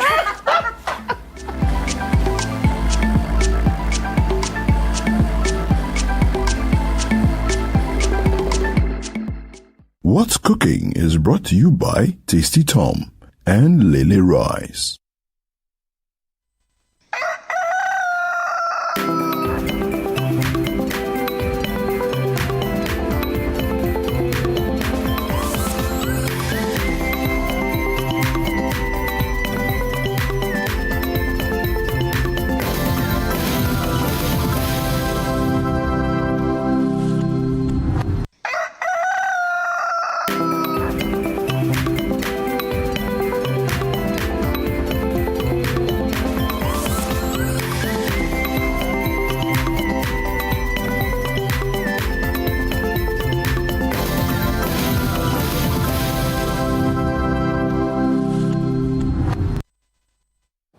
Welcome back. It's still Breakfast Daily, and right now we're about to get into a conversation, and this conversation is about the City Business Olympics 2025. In fact, it's the biggest corporate sporting event happening on the 27th of September, and we've been telling you about it, and I'm sure some of you are gearing up for it, and some of you are wondering, oh, should we be part, should we not be part? You should be part until it's too late, and then you start crying and looking for us, and we'll tell you, oh no, it's sold out. Anyway, the lady in charge of all this is here, Frimaye Dunyami, who's the head of events and partnerships right here at Channel 1 TV and City 97.3 FM. Hi, friends. Hi, friends. What's the good news? What isn't the good news? Comes here always with good news. Absolutely. With goodies. Yeah. Goodies. And I'm excited. I'm always the bearer of goodies, Of you know. course. Well, so we're just counting down to next weekend, to Saturday, 27th September, for the City Business They think it's Olympics. far. It's just next week. Yeah. I don't think they think it's far. You sure? With what they've experienced, you know, with yes. this is Ghana, Yes. and Agri-Fair. the Agri-Fair, everything. I don't think they think this is far. They're learning their lesson. Well, if they haven't, I'll be very surprised. Yeah. So we are ready for them. Yeah. So the question is, we know GCB has been pulling the tug of war. They've been doing the arm wrestling. Yeah. They've been doing the sack race, winning everything. Which other companies are coming to challenge GCB? Let's whet the appetite of our viewers. Well, then they'll know which people are coming. Then you can also join now. Quite a number, you know, and it looks like this time around, GCB really has so much, to defend because others are coming in. So, but they're also not, joking at all. Really? I think I had a call from GCB about 3 weeks ago. Wow. Oh, yes. Even before So we they are got ready. homes, they were like, we want to come for a meeting. I was like, no, you don't need to come for a Wow. Now you are scaring us. Yes. Now you are That means scaring us. they are really prepared. More than prepared. And if you are dealing with GCB, you have to know that these are the guys who have multiple outlets, in every region. Yeah, every region. Within your vicinity, you probably would have about 5 GCBs, Yes. Even just around us, I know there is one at Tesano, Exactly. another one too at Dome. Exactly. Oh, yeah. And they have their people order. Yeah. But the others are also saying that, don't mind the body, you understand, mind the engine, you understand. We don't care if you are all over the place. We can be just one outfit, but we'll give you a run for your money. So it's really going to be exciting. And this time around, those of us who don't like competition, there are those who are all the time doing so well. The moment they hear exam, the moment they hear interview, the moment they hear competition, all their vim dissipates. So we are the ones who don't want to be part of competitions, but we also want to have great fun at the City Business Olympics. And so we have packages for people like that as well. So your company can register, but not necessarily take part in the competitive games. You can now decide to be part of all the other activities that will be happening, because we have the aerobic session happening. We have the workout session. I'm taking you on the workout. Of course, I'm going to be on. Thank you very much. This morning I told him the same thing. I was watching. So, with the leg press, this time around, with the dumbbells, with the weights we are lifting and all. So we are going to have the workout session as well. We have the wellness heavily represented this time around. In times past, we've checked, BP here and there. This time around, we really want to give corporate Ghana much more than just come in and check your BP, come in and check your temperature, see whether you are okay or not. We are dealing with so much. Look, once you find yourself in a human environment, people are stressing you, you are stressing some. All right, you have to fight for deadlines. You are not meeting deadlines. You are thinking so much. We need to relax. We need to calm down. Sometimes you just want to talk to somebody, not your friend, not family, but a professional, to say that, look, I can't even think anymore. I just feel blacked out in my mind and everything. You sit behind your laptop sometimes and Charlie, you just have to fold the thing up and just take a walk or go and eat something. There's a block. Nothing is getting through. Your supervisors probably think that you are not pulling your weight or you just don't want to meet deadlines, but you are human. Sometimes we need to understand what our bodies are going through. There'll be a psychologist there. Sometimes it's all about what you're eating. Look, you can eat certain things and you are sad. You can eat certain things, you are hyper. You can eat certain things, you react in different ways. Are we eating right? What do we have to take when I'm at work? What do I have to take? What should be my lunch meals? We are eating all kinds of things in the morning, in the afternoon. Sometimes you think you are strategizing.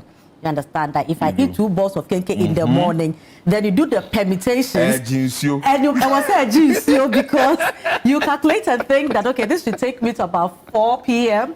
And you also don't understand why Actually, you are so slow. You may not even eat in the morning. You are thinking of what you get in the afternoon. To balance for the day. 0-1-0, then you are done. Or 1-0-0, and you are done. Yeah. Exactly, and you don't understand why you are slow in the afternoon. So there will be a dietitian, there will be a nutritionist who will also take us through all these. Those who are not sure what our favorite, sporting discipline is, we believe in walking. All right, walking is also a sport. So there are those of us who would just be walking. So that is also part. That is not competitive. So you can decide to start your walk at 8 a.m. when the main competition starts. And finish at 4 p.m. when the CEO's challenge is done. It is you and your legs. Exactly. That's the beautiful thing about the Eden Heights Sports Complex. We are spoiled for space. There's so much we can do there. We can decide to stage a musical concert at one part of the whole thing, and we still have space for 7-a-side football, swimming, and everything. So it's really going to be very, very exciting. I I like the part you've like everybody's part of it. Very it's not like inclusive, you just come and you're seated and other colleagues are doing. We understand you have other things too for management. Absolutely. You know, when things are not going well in the company, everybody points to one person or a group of people. When things are going well, we take the credit. You know, we are breaking our backs for the company. We are working so hard. Look at that. But when salary delays more, then you know that you have a boss somewhere, you have a CEO somewhere. Why are they not paying us? At that point, it becomes they. You know, but when things are going well, it is we are doing so much. And I think I like the parts where we are organized on 27th. It's actually payday. You understand. So they have to be relaxed before they It's the weekend. So we have a place for our top management members, you know, so the CEOs, the MDs, the deputy MDs. We just want them to also come, relax. You know, usually they think about the staff. So they are thinking of City Business Olympics and they are thinking, oh, we need to register them. They have to go. They have to do this. They have to do that. What about those who are making sure that we have what we want, all right? So we are asking all the CEOs and all the top managers to come around. We have the executive lounge for them. So come and sit down, meet other CEOs. Let's plan the following year at the City Business Olympics, you know. So if we have the MD for Fair Free coming, we have the boss of GCB coming, we have the boss of Daylex Financial coming, you know, when they sit, you think there's not going to be any productive meeting. You know, when people sit over grills and very relaxed and in shorts, not in tie, not to impress so much, that is where the ideas flow. Easy. You know, you sit back, look at your environment, look at what is going on, and then ideas begin to drop, and you also are able to strike that partnership because you have the people, other decision makers there. So we don't need to book an appointment the following week to come to the office. We can discuss everything there. So we just want you to come. Just thank God it's a Saturday. We don't have to do so much on Saturday. Just shut your offices, come to the Eden Heights Sports Complex, from MD all the way to the stewards, all the way to our drivers, I mean security. Everybody come, let's stretch, let's exercise, let's put down our heels, let's leave our hair on, wash our face off the makeup for one step out without makeup. Own yourself. Be okay, feel free. You don't always have to go with red lipsticks and all. Sometimes just be yourself, you know. Come, let's do the jama. I mean, after the jama, dear, it's just icing on the cake. I mean, we can have sports without jama. Can it even be done? You can see them. The jama Exactly. So the swimming, everything, sports will be happening. Now that you've whet our appetite, someone will say that, oh, I would want to be part, but I know there definitely will be a deadline. And the final day when the whistle will be blown, that is when I'll call and do registration and also some sort of payment. Is there any deadline? You know, as the good book puts it, the hour that the Son of Man will come, nobody knows. You understand? Deadline could be today, deadline could be tomorrow. If people just wait for deadlines when our events are out, I'll be very surprised because by now you should know that we don't do deadlines. If we get the number we are looking for by close of day, we are done. We don't put out deadlines, so you work with that and come back disappointed and hold us responsible. So we tell people that once you know you are coming, do the needful. Those who have registered but are marking time, rapture has happened to you before. If you're not careful, it will happen to you the second time. The Bible says affliction will not strike, but you are inviting affliction on yourself. You know. So the question is. So no deadline, just register. In fact, it's just next week. Yeah, but talking about those who have registered, can you share some of the companies that we already have on board? Yes, I can. So we have Fair Freight coming. We have GCB Almighty. They are coming in as well. We have Daylex coming. We have Federated Commodities PLC, we have Amalitech Ghana Limited, we have Fluke Pharma Company Limited, we have Best Education Services Limited, Canada Optical Laboratory Limited, we have the Trust Hospital, Margins ID Group, Knee Plants and Car Rentals, Ghana Post, Art Pharma. Quite a number of them coming. After you've heard all this, the question is, will you come or you not come? Be there. Well, if you must say, it will take you like rapture. I tell you. And it will be sad for rapture to happen to you twice. Yeah. You know. I mean, procrastination is the thief of time.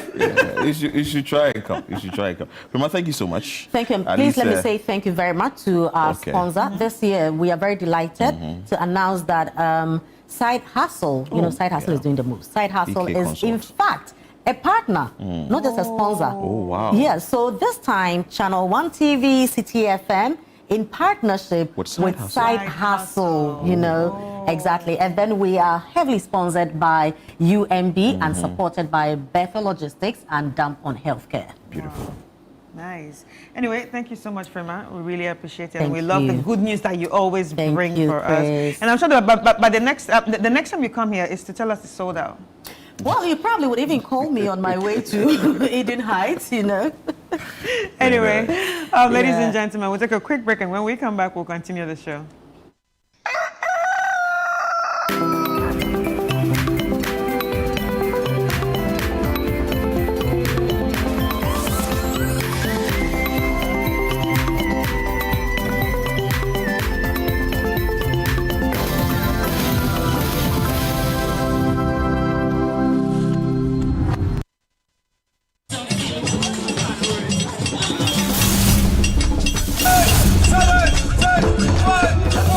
City Business Olympics is back! It's all about team building, networking, and staying healthy.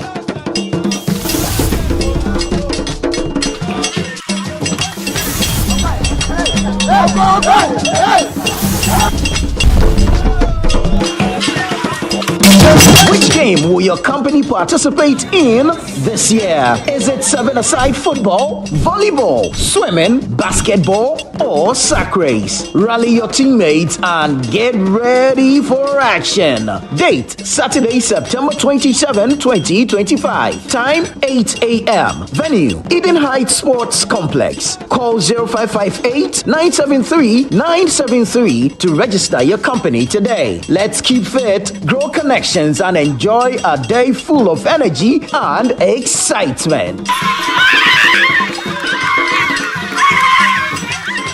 The City Business Olympics 2025 is powered by City FM and Channel 1 TV in partnership with Side Hustle, and it's proudly sponsored by UMB Bank and supported by Bethel Logistics and Dampon Healthcare.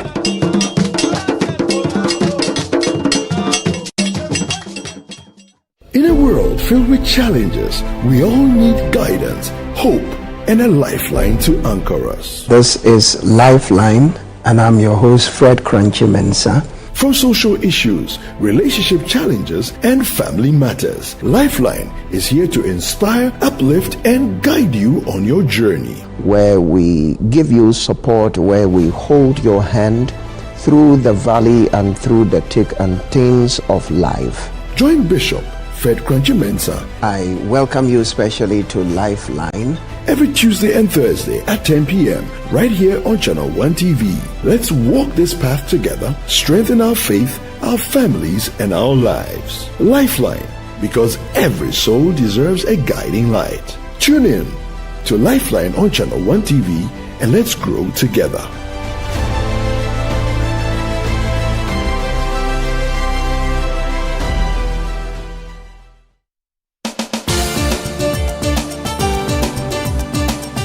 Nation full of questions, where truth often hides behind noise, one show dares to ask what truly matters face to face. With fearless clarity and a quest for accountability, host Marisanda Amadou sits down with the movers and shakers of politics, governance, society, and business, confronting the issues that define our national conversation. The party itself has said that whenever you're in opposition, you should choose flag bearers early. So what you are trying to tell me is that you want somebody who is going out to come and select a leader for you.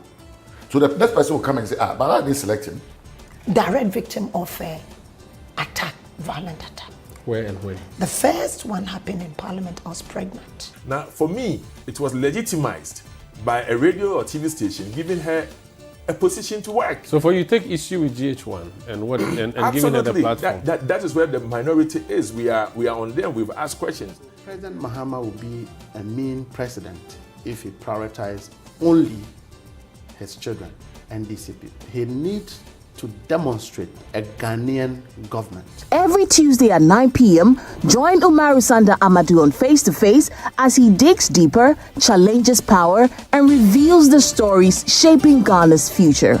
Only on Channel One TV. Curious about what's happening beyond your borders? Beyond Borders takes you there. Every Wednesday at 7 p.m., join Caleb Kuda as he explores the stories that shape our world, connecting you with Ghanaians in other cultures and seeing the world through their eyes. So we've learned one thing: you leave your shoes outside. Wow.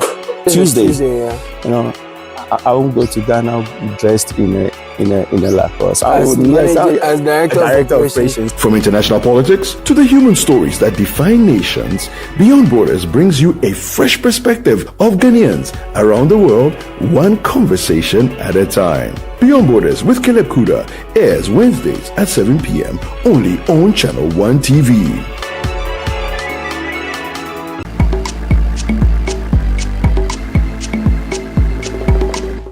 I have the beautiful Manisha Tawani and also Anjana Tawani. Yeah, so my mom, growing up, my mom's food has always been, people have always complimented my mom's food, even her friends, my friends, people would always be like, you know, she needs her own restaurant.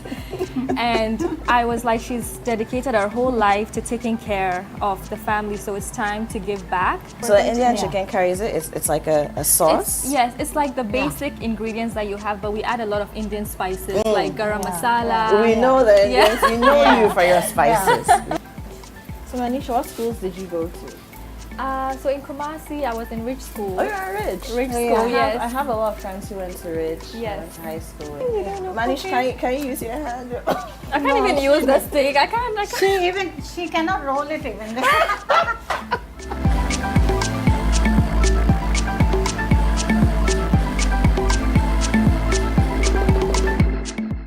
What's Cooking is brought to you by Tasty Tom and Lily Rice.